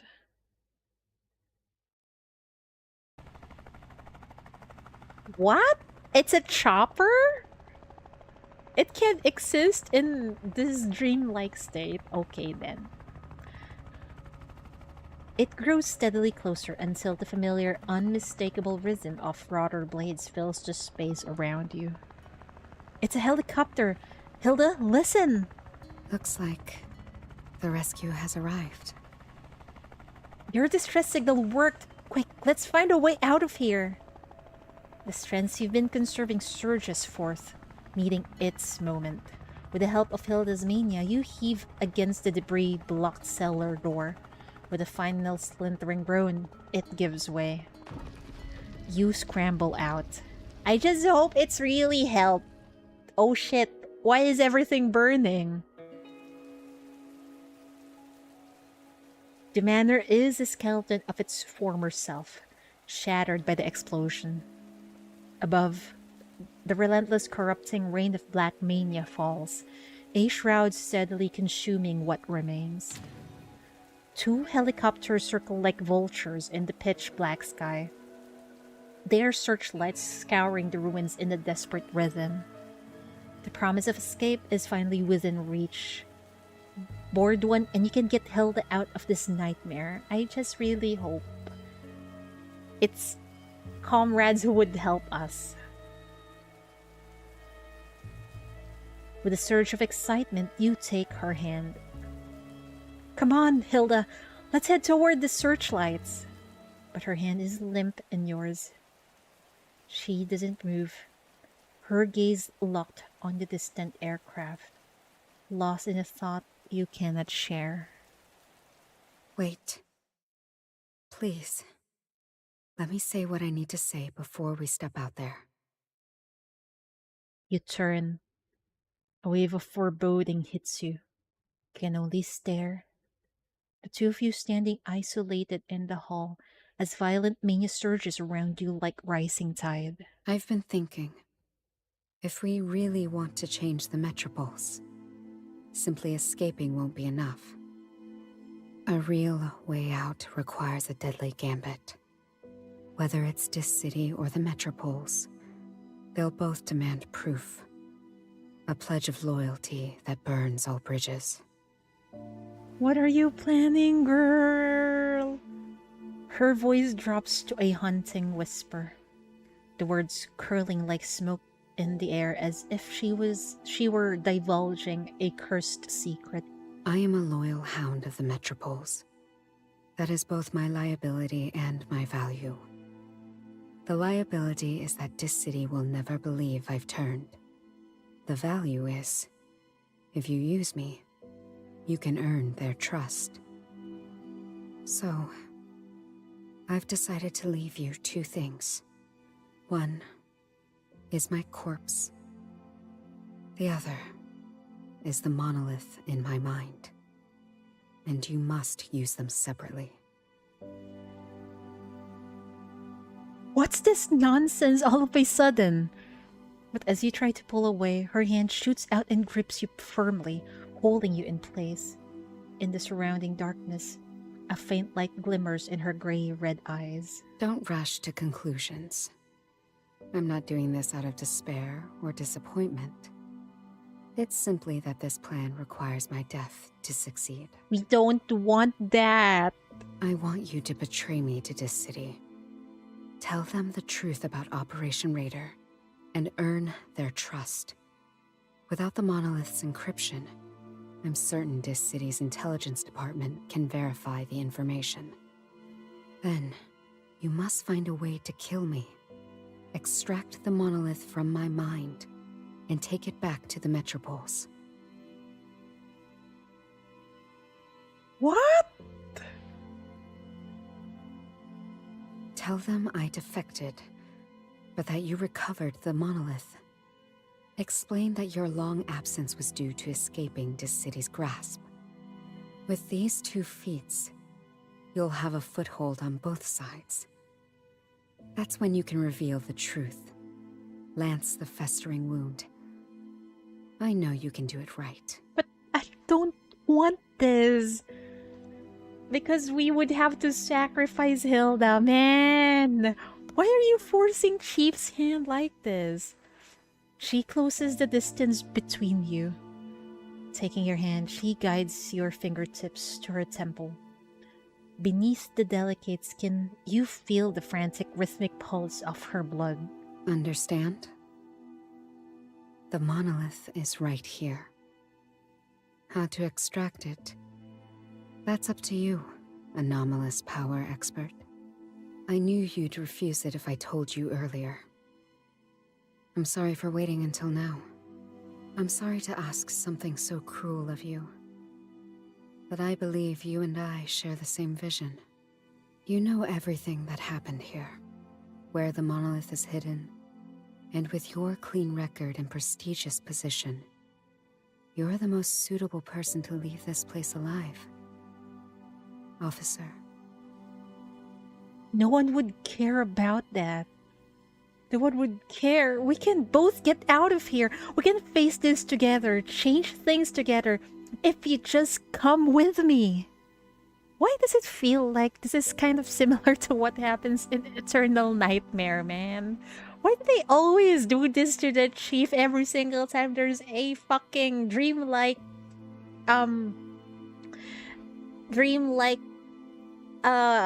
should I say event?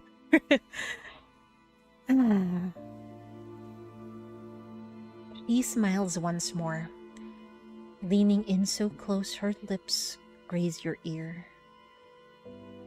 Her whisper comes on a warm, moist breath. It's impossible for me to leave now. Why? I cannot betray my homeland. Yet I cannot stand by as it commits evil. Nor can I ignore the suffering of the oppressed. My only choice is to become a key. One that opens 2 doors for you at once. Her hand slips slowly from yours as she takes a small reluctant step back. Then she presses a brooch into your palm. You look down. The brooch is shaped like a key, or perhaps an ear of wheat, or a coiled blueprint.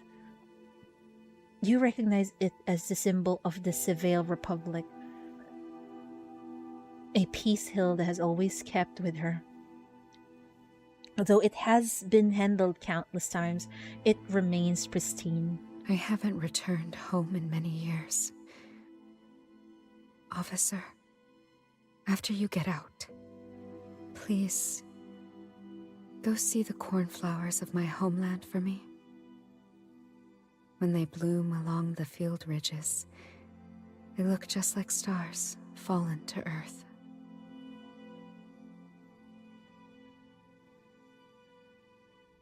Oh my god, don't do it! Why are you like this? Before her final word fades, a violent surge of mania erupts from within her, swallowing her whole. From the chaotic energy, a shard of glass materializes in her hand. She presses it to her throat, and there, where the cold edge meets her skin, the mania coalesces. The symbol it forms is also a key. It is the very shape of the self she always wished to be, and the silhouette of the homeland she forever loves. Now go, officer. Pretend you sent the signal. Surrender to this city, and let them protect you, and take you away from here. Why is this lady so loyal at a frustrating level, man? Do not look back. Accept her plan or insist on staying. I don't want that fucking plan. Fuck it. Insist on staying. If we leave together. If we stay together. With a surge of anger, you lunge forward to grab the sharp glass. The bandages rip, reopening the wound beneath, but you feel nothing. I won't leave you behind. We're getting out of here together. A thrum of helicopters growl louder outside. They've spotted movement in the ruins. Their beams cut through the darkness, sweeping back and forth with a blinding intensity that forces you to squint. I wonder if this leads to a bad end. In the rhythmic strobe, Hilda's face flashes between light and shadow. It's too late. Amid the deafening roar of gunfire, a storm of cipher strips erupts from her sleeves. They interlock with impossible speed, forming a shield before you. Oh my god! Why are they opening fire? I hate this fucking world, man. I just want to save Hilda. Why do you stop me, game? The protective wall of strips whirls and dances as it's shredded by bullets. With every impact, Hilda flinches, her form growing visibly more frail. The violent backlash of her mania crawls up her limbs like black ivy, cracking her skin with searing darkness. Her defense wavers, a fragile dam about to break. Then, the paper shield disintegrates in an instant. The world dissolves into searing pain as the devastating firepower tears through you. Her head whips around, a desperate hand flying out to grab you, but her fingers close on nothing, passing through the dissolving fragments of what you once were. Hilda stares, uncomprehending, at the space where you stood. Then, from the shadows, countless tendrils of pitch-black sludge slither forth, pulling the last fragments of your existence into nothingness. Her arm reaches out, trembling. Her fingers brush only the air, left chillingly and irrevocably empty. I told you. You should just leave. The sound of a woman's wailing rips her from her thoughts. Her eyes snap to the shattered manor gates just in time to see a figure, unmistakably a high-ranking city official, storm through with a large contingent of troops flooding in behind. Target suppressed. Deploying ground units for clearance immediately. Darling! My dear, are you alright?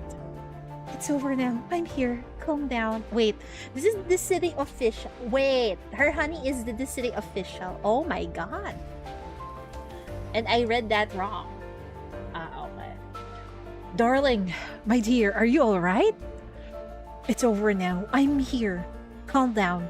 I'll protect you. Everything will be fine. The man holds the sobbing Helene in a lover's embrace, but she is inconsolable. She tears himself from his shoulder, only to point a trembling finger at the inferno. Her screams lost to the roar of the flames in the churning mania. Help them! Please, you have to help them! No, she wants the city people to help them? How ironic. Soldiers' footsteps draw closer. That's not help, man. They're about to shoot Hilda next. Manfus sold our city-state to Fraser. Helene betrayed us to this city. Wow, what a fucked up Marla world. went to hell, and Nolane paid the price with her life. In the end, you're the only one who stayed with me. Soldiers quickly swarmed Manor Hall. From a distance, Hilda can already see the glint of their gun barrels aimed directly at her. What the fuck is this?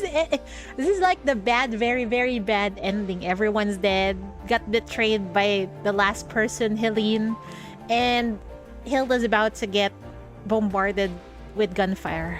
Great. Damn sad world and damn hot woman who wants to sacrifice herself. It's really cruel to ask that of Chief, who is super kind and protective, especially after what happened with Jasmine. Exactly! It's so difficult to just sacrifice even one person. Man. In response, she presses the glass fragment horizontally against her throat. Its edge is sharp and cold. A promise of a quick, final end. No.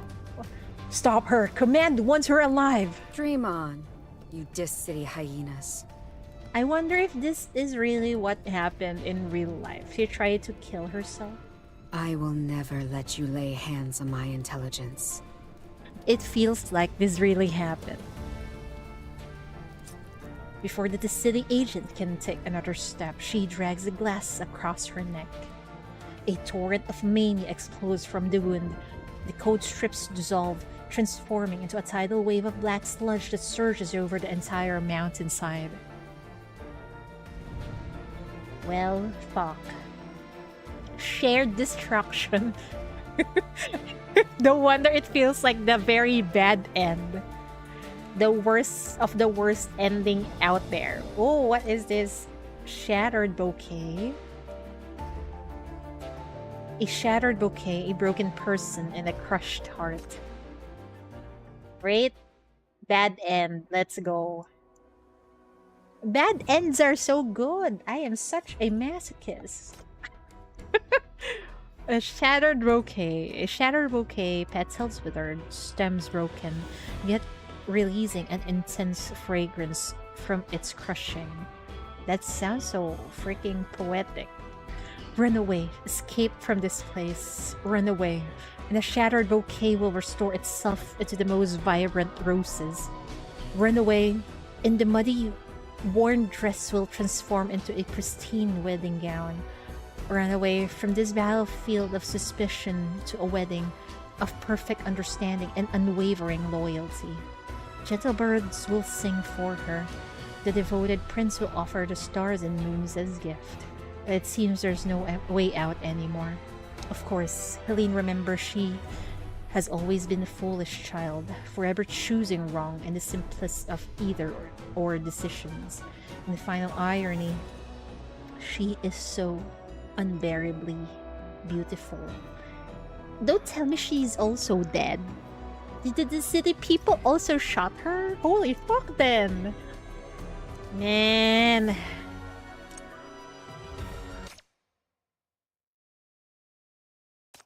Okay. Game forced my hand to accept her plan.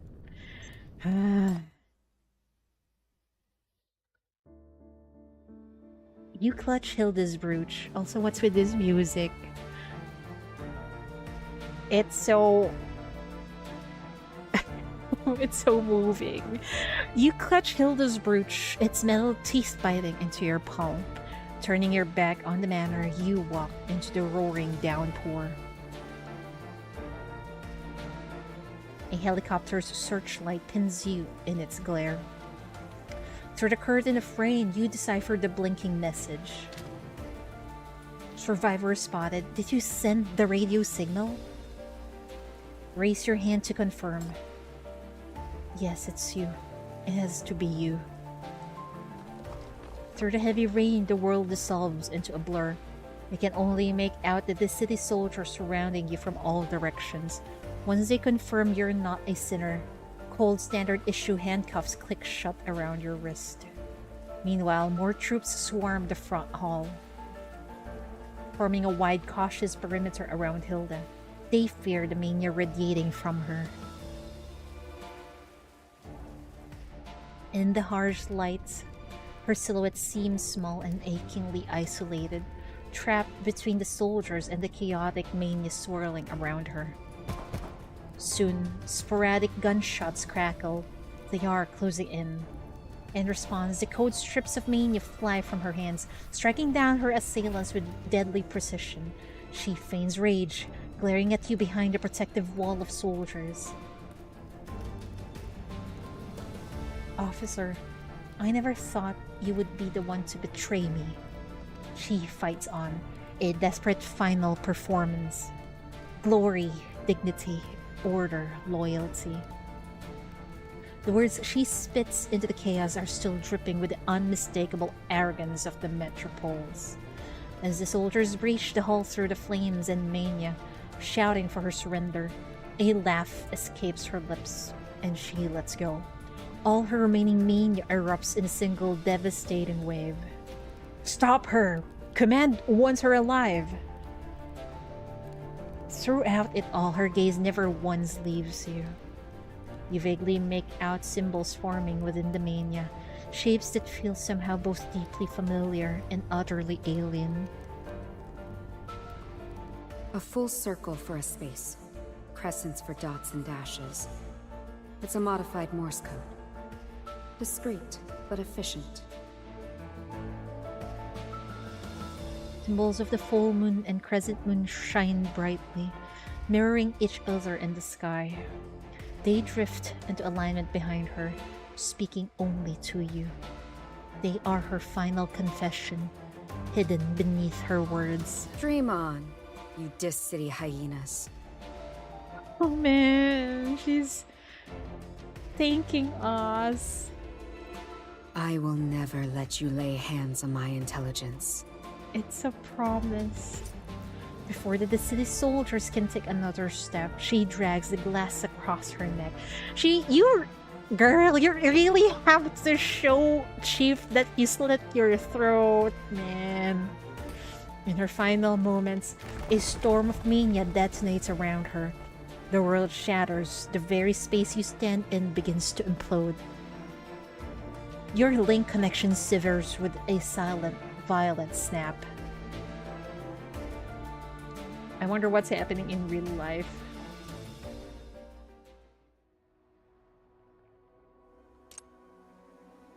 This time, what choice will you make?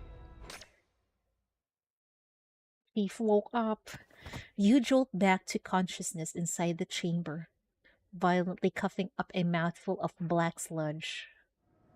Hypercube-powered mechanical arms whir to life around you, removing contamination, suppressing stress hormones, and pumping stabilizing fluids into your veins. The link connection has been exceptionally deep this time.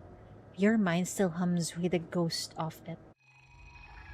Welcome back, Chief. The results of those of this link session appears to be satisfactory on all fronts. We have successfully retrieved the monolith, and the data concerning the metropoles and the ash crystals continues entirely new intelligence for us. Oh, wait. And the data concerning the metropoles and the ash crystals constitutes entirely new intelligence for us. We will now begin analyzing Hilda's brain to extract the monoliths within. Please rest here for the moment. You may review the findings once you have recovered. I hope you don't hurt her by extracting that monolith in her mind. Shorl completes 2 final thorough scans. Once your stability is confirmed, it drifts leisurely away. You watch as it glides to Hilda's tank, adjusting instruments with precision. A specific frequency activates, and a concentrated point of mania shimmers into view. There it is. The monolith Hilda protected with her dying breath. But surrounding it, you see it again. The familiar code. The symbols form a sequence on the code strip of mania. Encircling the monolith like ethereal planetary rings, with a soft, rhythmic light, they pulse as if alive. You freeze. Without conscious thought, your mind instinctively engages, beginning to decipher the code.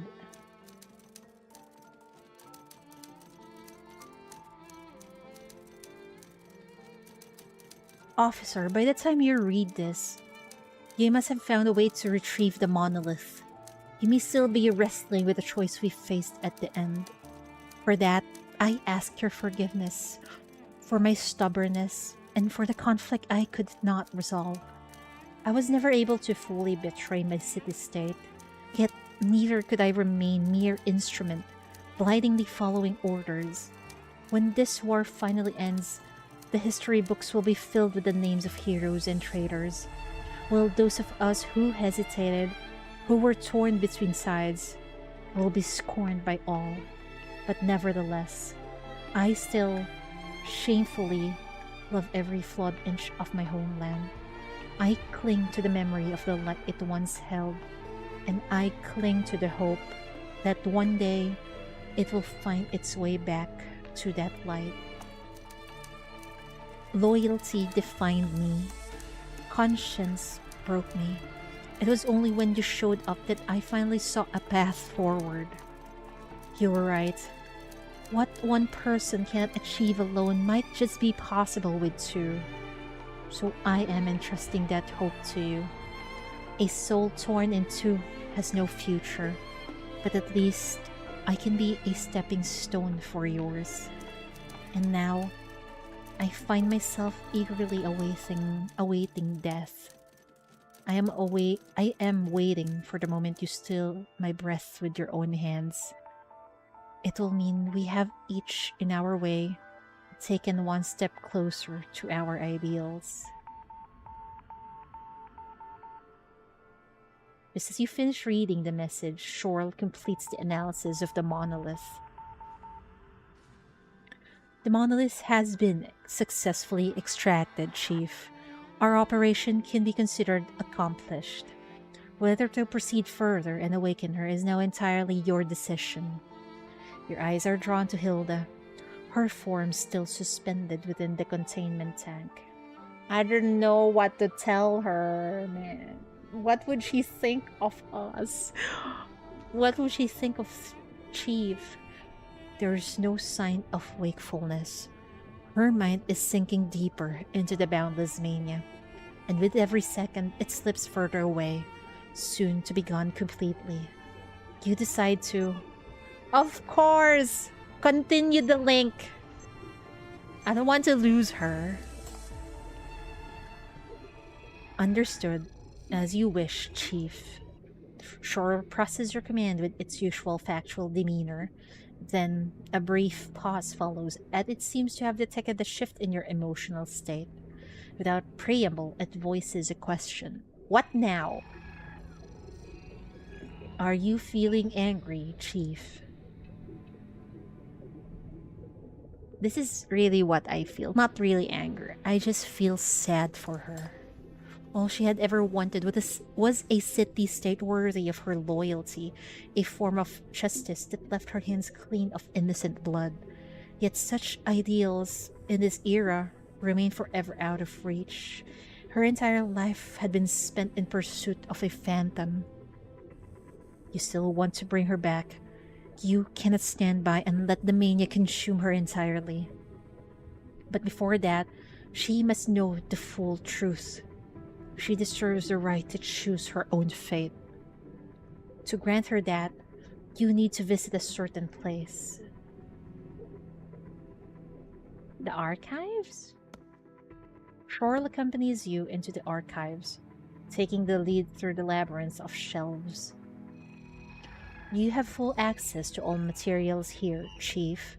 Please inform me which specific files you wish to retrieve. Help me locate information on the Metropol's Operation Raider from the late stages of the Independence War, with particular focus on the Civil Republic. Certainly, the documents you require are stored in cabinets B-5, H-22, and G-311. Following Shorl's guidance, you pull a file of yellowed pages from its rest. As you open it, the story of city-state that once stood at the pinnacle of the world unfolds before you.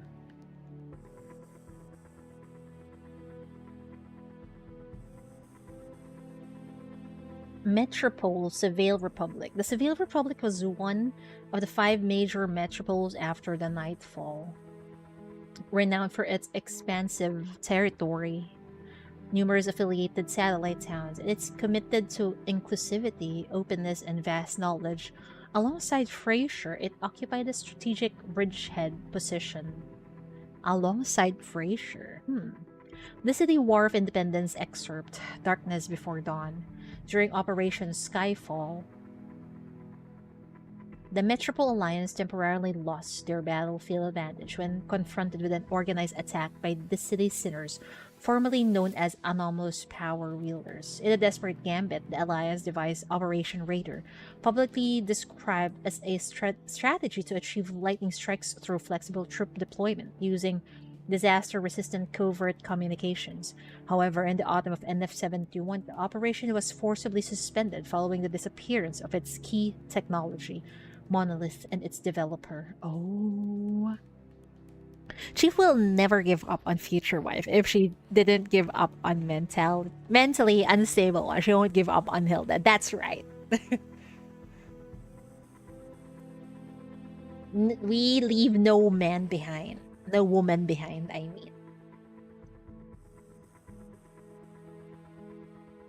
However, factual archives released by Frasier after the war revealed that the true objective of the so-called Operation Raider was to deploy an array of nuclear weapons with the expected impact zones covering a vast area, 10 kilometers wide, including the city and the regions east of White Sands. Those assholes. Due to the plan's brutality and insanity, all operations were advanced under extreme secrecy. Many participants remained unaware of the full scope of the project. They were involved in. In post-war interviews, some still believe they had been contributing to peace efforts for all humanity. After their defeat in the war against the city, the metropoles fell into further decline, ultimately leading to their fragmentation. The Civil Republic, having been the most deeply involved and sacrificed the most in the war, was virtually hollowed out by the conflict. It was the first to crumble following the defeat, with half of its territory annexed by Frasier and the other half lost to White Sands. Oh no. It's been annexed by Frasier, those bastards. As for Hilda herself, she endured extensive interrogation after her capture. Yet she never disclosed even the slightest piece of intelligence. Eventually, she attempted to erase her own consciousness using mania, which led to her being forcibly placed in suspended animation, remaining in the restricted area for decades. What a pitiable and tragic woman. She remains completely unaware that her homeland was destroyed long ago.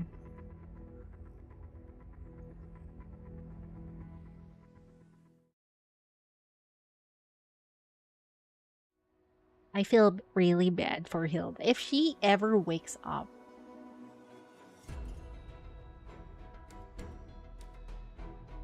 he won't have any homeland anymore. I think she's gonna feel very lost, man. Eliminated Outland spies Nolene Mantis. Yes, so Helene Macer. Hilda Hartlane committed suicide. Acquired. Monolith. Keys obtained 4. Consciousness restoration 80%. Unresolved matter. Where's the final key that keeps Hilda locked? We still need to wake her up. Man. Wait, there are still bad and I need to do. What is this? We forgot about this. Wait. Let me unlock this bad end first. Terminate the link. She did ask you personally to end her life. Why not just fulfill her wish here and now? You take a long last look at her suspended form. Then you give Shoral the termination order. What the fuck? I hate this. Why did I have to press it?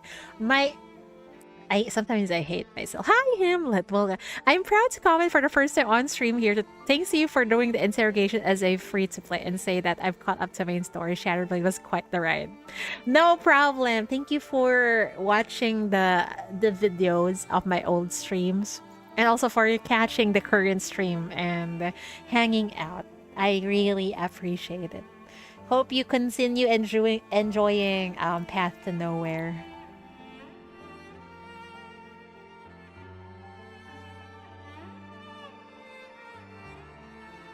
Man, we're about to end her. And this doesn't feel like Chief at all because it seems so cold. I mean, she seems cruel and cold just ending her life like this.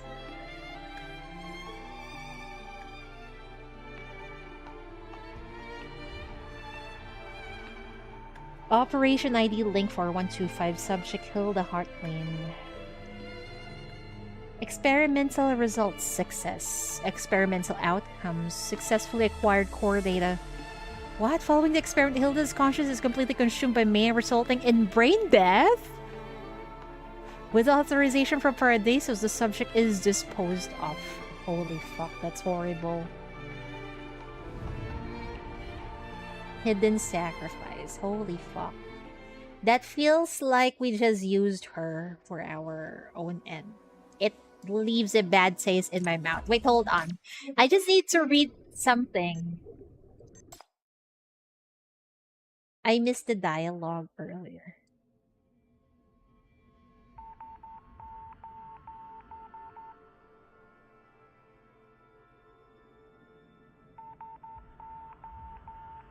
Successfully acquired core data from the Monolith encryption system, a partial spy list and case files from the Metropolis and new ash crystal data. I see.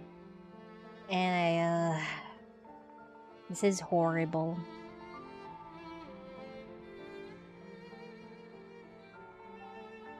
Yeah, I just left her to die and sacrifice herself. Holy fuck. Wait, we still got a bad end here. Let me see.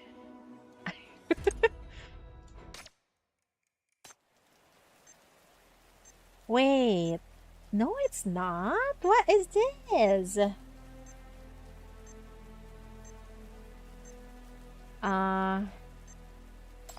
Wait. How do you unlock this? How do you unlock this?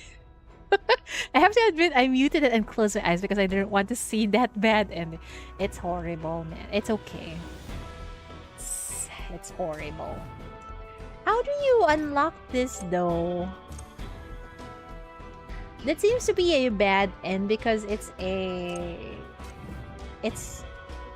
one of the items supposed to be here, I think. Wait, let's clear this. Lingering eye. This eye is once perceiving information and witnessing truth now reflect only distorted after images. Please infiltrate the subject's consciousness, purge the illusory corruption, and restore her cognitive stability. I wonder if there's a hard mode for this, because we still got keys.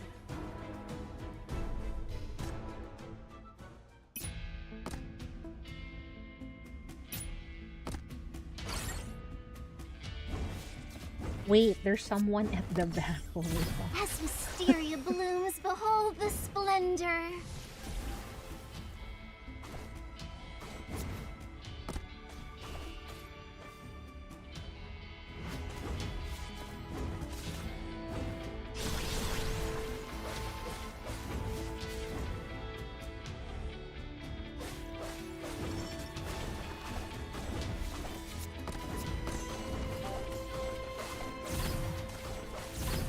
Crush them all! Whack 'em all! Oh. that that enemy earlier is like Sadako who runs out of a TV. Whack 'em all! Holy fuck, As what the hell? wisteria Stop. blooms, behold the splendor. Eh? It pushes anyone in the way? That's crazy. Crush them all!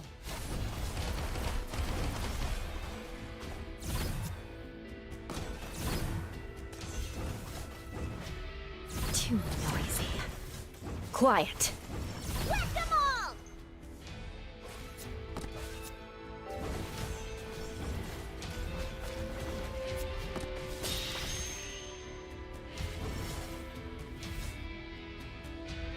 As wisteria blooms, Crush them all!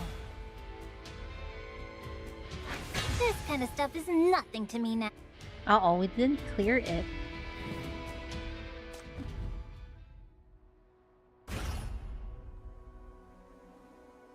I need more core breaks, apparently. Okay, fine. I should switch to a cooler battle model next time.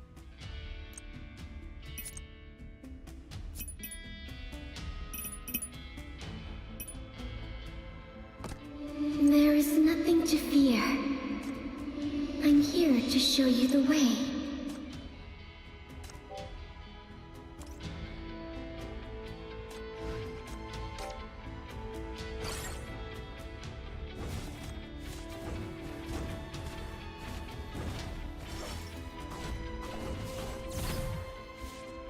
Overflow. As wisteria blooms, behold the splendor.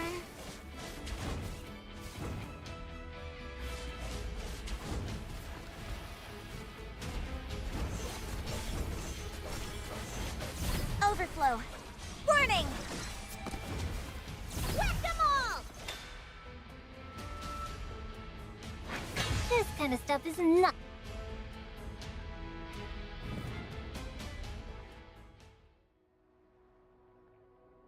What? Enter endgame? Ah, okay. Endgame. So it's really endgame. What is this? Does anyone know what is this? What am I missing? Choose other options to unlock branching storylines. I don't know how to unlock that. Ah, wait. Okay. We still haven't unlocked this part. Okay, wait, hold on.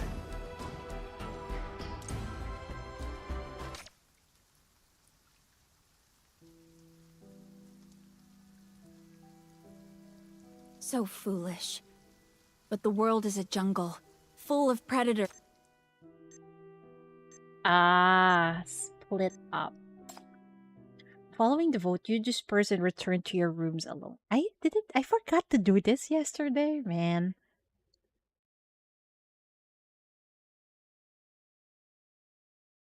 Back in the solitude of your room, you turn the facts over in your mind.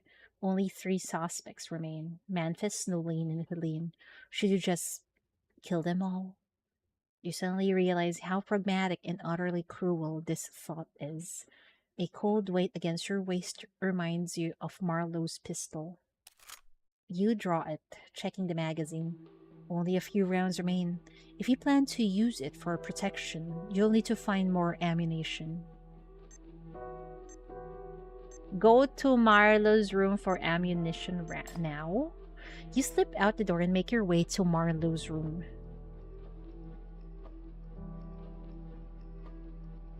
Like Hilda's, it's a spacious master bedroom. You begin your search, moving with deliberate caution. Shh! Don't move. Eh? You feel a cold blade pressed against your back. Why? Are you suspecting us as the mole? I just went to your room. Didn't expect to find you here. I know I'm not the mole, so it has to be one of the other three. So why bother figuring out which one when I can just kill you all? Oh my god. So I took care of Manfist first. What? Then I went for Helene. I can't believe it. In this ending, she killed off her teacher. What the fuck? When I killed Helene, I found this. Well, shit. A hand reaches over your shoulder. A blood-stained letter pinched between her fingers. She kept this on her as a lucky charm. Pathetic, isn't it? So it was you. You're the mole who infiltrated us. Once you're gone, this is over. Hilda and I can finally get out of here alive. Strike first and kill Nalaine. Talk to her for distraction. Talk to her for distraction. It seems like this is Nalaine route. Her character gets to be fleshed out more. The logic doesn't work. Killing everyone doesn't prove your innocence. When you're the only one left, Hilda wouldn't see a savior. She'd see the most likely suspect. No, that's not true. I'm her most trusted subordinate. She would believe me. You really think she'd trust a person who slaughtered all the other people? You'd have a better chance if you let me live. I can vouch for you. You turn, a slow and deliberate motion. The blade bites deep, slicing through cloth and skin. But you refuse to flinch. Your eyes lock directly with Nalaine's, meeting her gaze with unwavering calm. I believe you. Someone willing to go this far to ensure Hilda's survival couldn't be the mole. So please, trust me too. Knife in Nalaine's hand begins to betray a tremor. Hilda has to live. Monolith is the city-state's only hope. I have to. I must protect her, no matter what! Grab her knife. You make a grab for Nalaine's knife. The hilt leaves her grip, but it's a feint. Using the momentum, she spins, wrist flicking to reclaim the blade and fluid deadly arc aimed at your ribs. Simultaneously, her other hand claws for the gun in your grasp. Instinct takes over. You lock onto her arms, muscles straining as you wrench them away.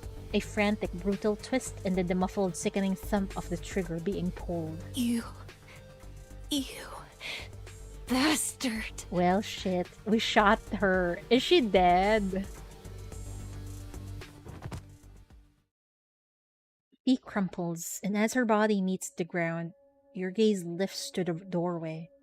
Hilda stands there, frozen. After all this time together, you've learned to read the subtle shifts beneath her icy composure. Her eyes are wide, not just with shock, but a scalding disappointment, and beneath it all, a raw, unmistakable pain of betrayal. The barrel of her gun rises, steadying on you. Innocence is a lost cause. There is no proof, only the damning scene she witnessed. But you still have one decision to make. Hold your fire or shoot Hilda. I think shoot Hilda would be a fucking bad end also. Shoot Hilda. Her draw is a blur of motion, a single precise shot shattering your wrists before you even steady your aim. As white-hot pain lances up your arm, you dimly recall how she had indeed demonstrated her exceptional marksmanship earlier today. Of course, you never stood a chance. I really hoped it wasn't you.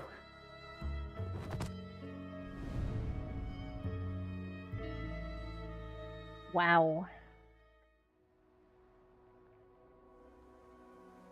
That's tragic, man.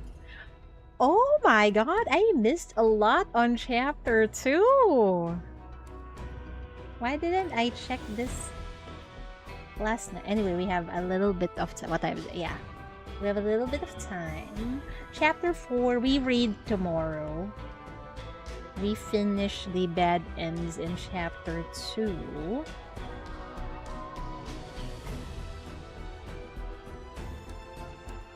I want to see how it ends here. Wait. Hold your fire. Hilda's aim is steady. Yet, instead of fear, you find a strange calm. You lower your own, close your eyes, and await her judgment.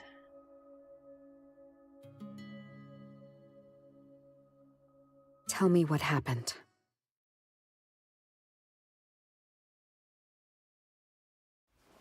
Your eyes open to find Hilda lowering her gun. Her lips are a thin, hard line, and the usual coldness in her eyes has been forged into a resolute determination. I believe you're not the mole, but you need to tell me what really happened.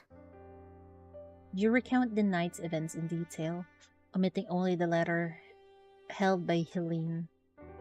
The blood-soaked parchment is now illegible anyway, a secret forever lost. When you fall silent, Hilda's gaze remains fixed on Nolene's body. Could you help me with something? Help me prepare them for burial. After that, just go get some rest. Now there really won't be any more left. That is not a fucking... So there is another path in chapter 3 where Nolene is already dead. Or everyone is already dead. That's interesting. But wait, let's finish the ending for this.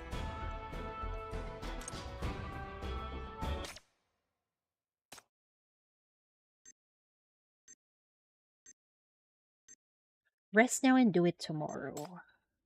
The exhaustion from the fire, the fleeing, and the horrors you've witnessed has pushed you to your absolute limit, both in body and mind.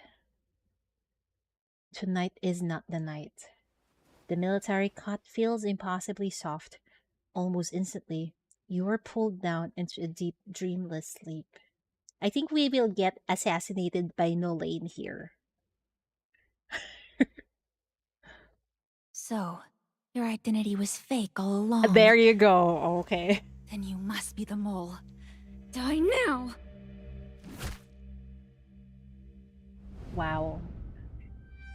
Eve died in her sleep. Great.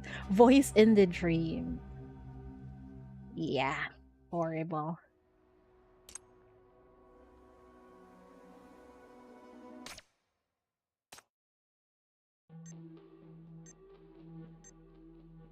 Strike first and kill Nolene. Nolene reads your intention, and her blade is the answer to your movement. It pierces you as you complete your turn. Together, you crumple, your blood mingling in separate dark pools. You really are the mole. Man, Nolene is really seeking so much validation. Hilda, you're safe now. This is another horrible ending where both of us just dies. Wow. I'm the mole. Yay! We're done, I think. Wait, let me check. Yeah.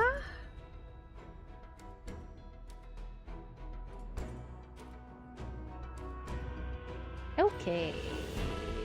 Now we'll go to this path where everyone is dead.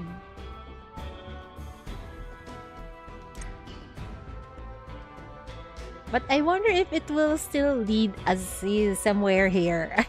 We'll see. Fate's guidance. We will journey toward a different horizon.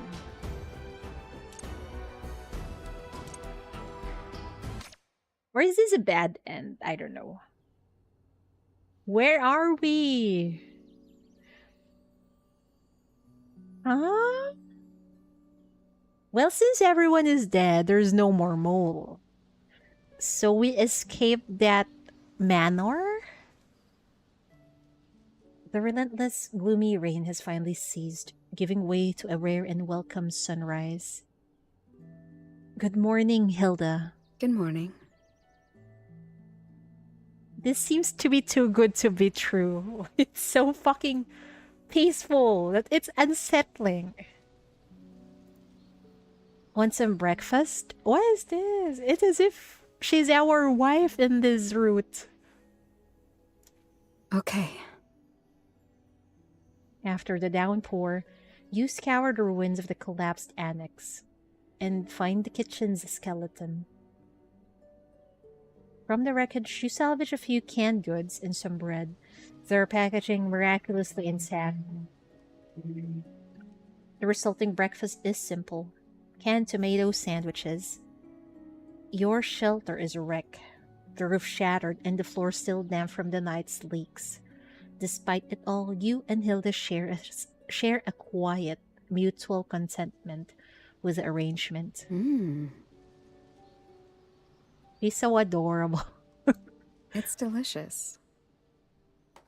She takes a bite of her sandwich, then holds up a tiny device for you to see. It's barely half the size of a matchbox. The monolith is complete. I can signal the city-state for extraction today. That's a relief. I was starting to think we'd be hiking out of these mountains.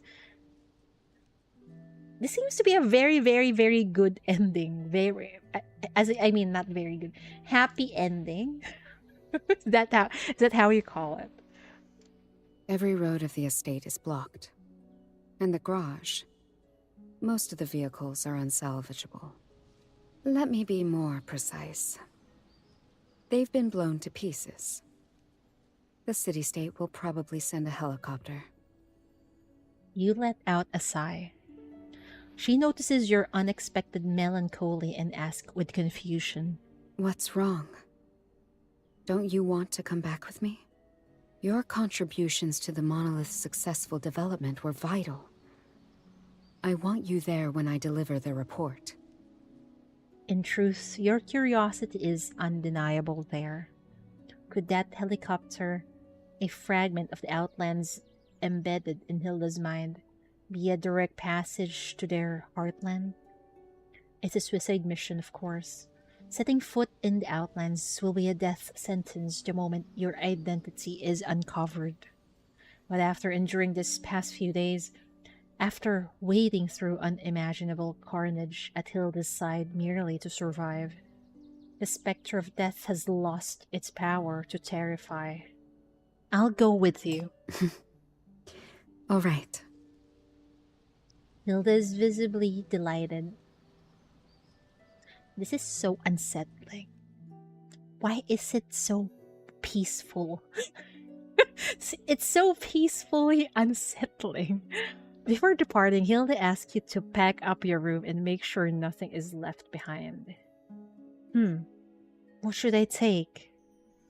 Your gaze drifts across the bookshelf until it finds the familiar spine of the wilderness, the poetry collection from Hilda. You carefully slide the book into your bag. With nothing left to gather, you decide to see the cellar one last time.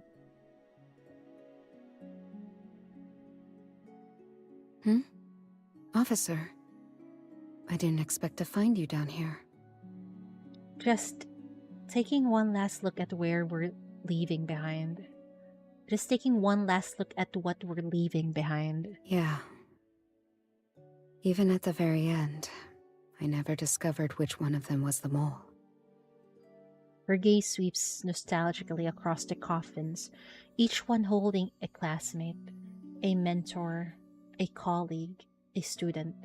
They were all once part of her life, and now they are the part she herself had to cut away. It's the calm before the storm. Does it lead to a bad end? I wonder. Probably is. I don't know. But it's really unsettlingly calm, man. It's unusual. They were all once part of her life, and now they are the part she herself had to cut away. But it's a meaningless question now. The monolith is complete now. You and I will leave today to deliver it to the city-state. May it be the key to our victory. May it ensure our city-state's strength and unity. Blind with a strange shared euphoria, we fail to hear the faint, almost silent ticking. Oh my god! Alright! I forgot there is a fucking bomb. How could I forget that? Well, great. The warning goes unheard until we board the Outland helicopter. Mania devours the estate first, a silent shockwave of raw force. Then the explosion tears the world apart. You board the Outland helicopter and it carries you toward the distant sunset. Holy fuck. It's so freaking peaceful that it felt like it's a happy ending.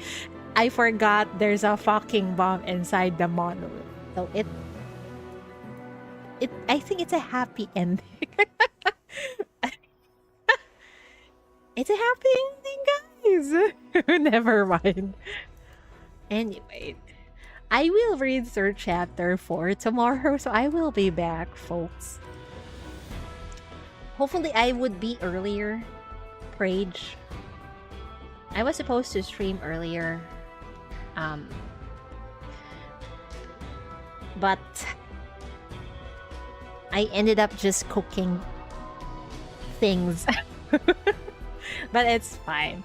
I'll see you all, folks, in a few hours, hopefully. Hopefully we get to finish Hilda's event tomorrow or in a few hours. I am thoroughly enjoying this event so much, man. Wait, how do we...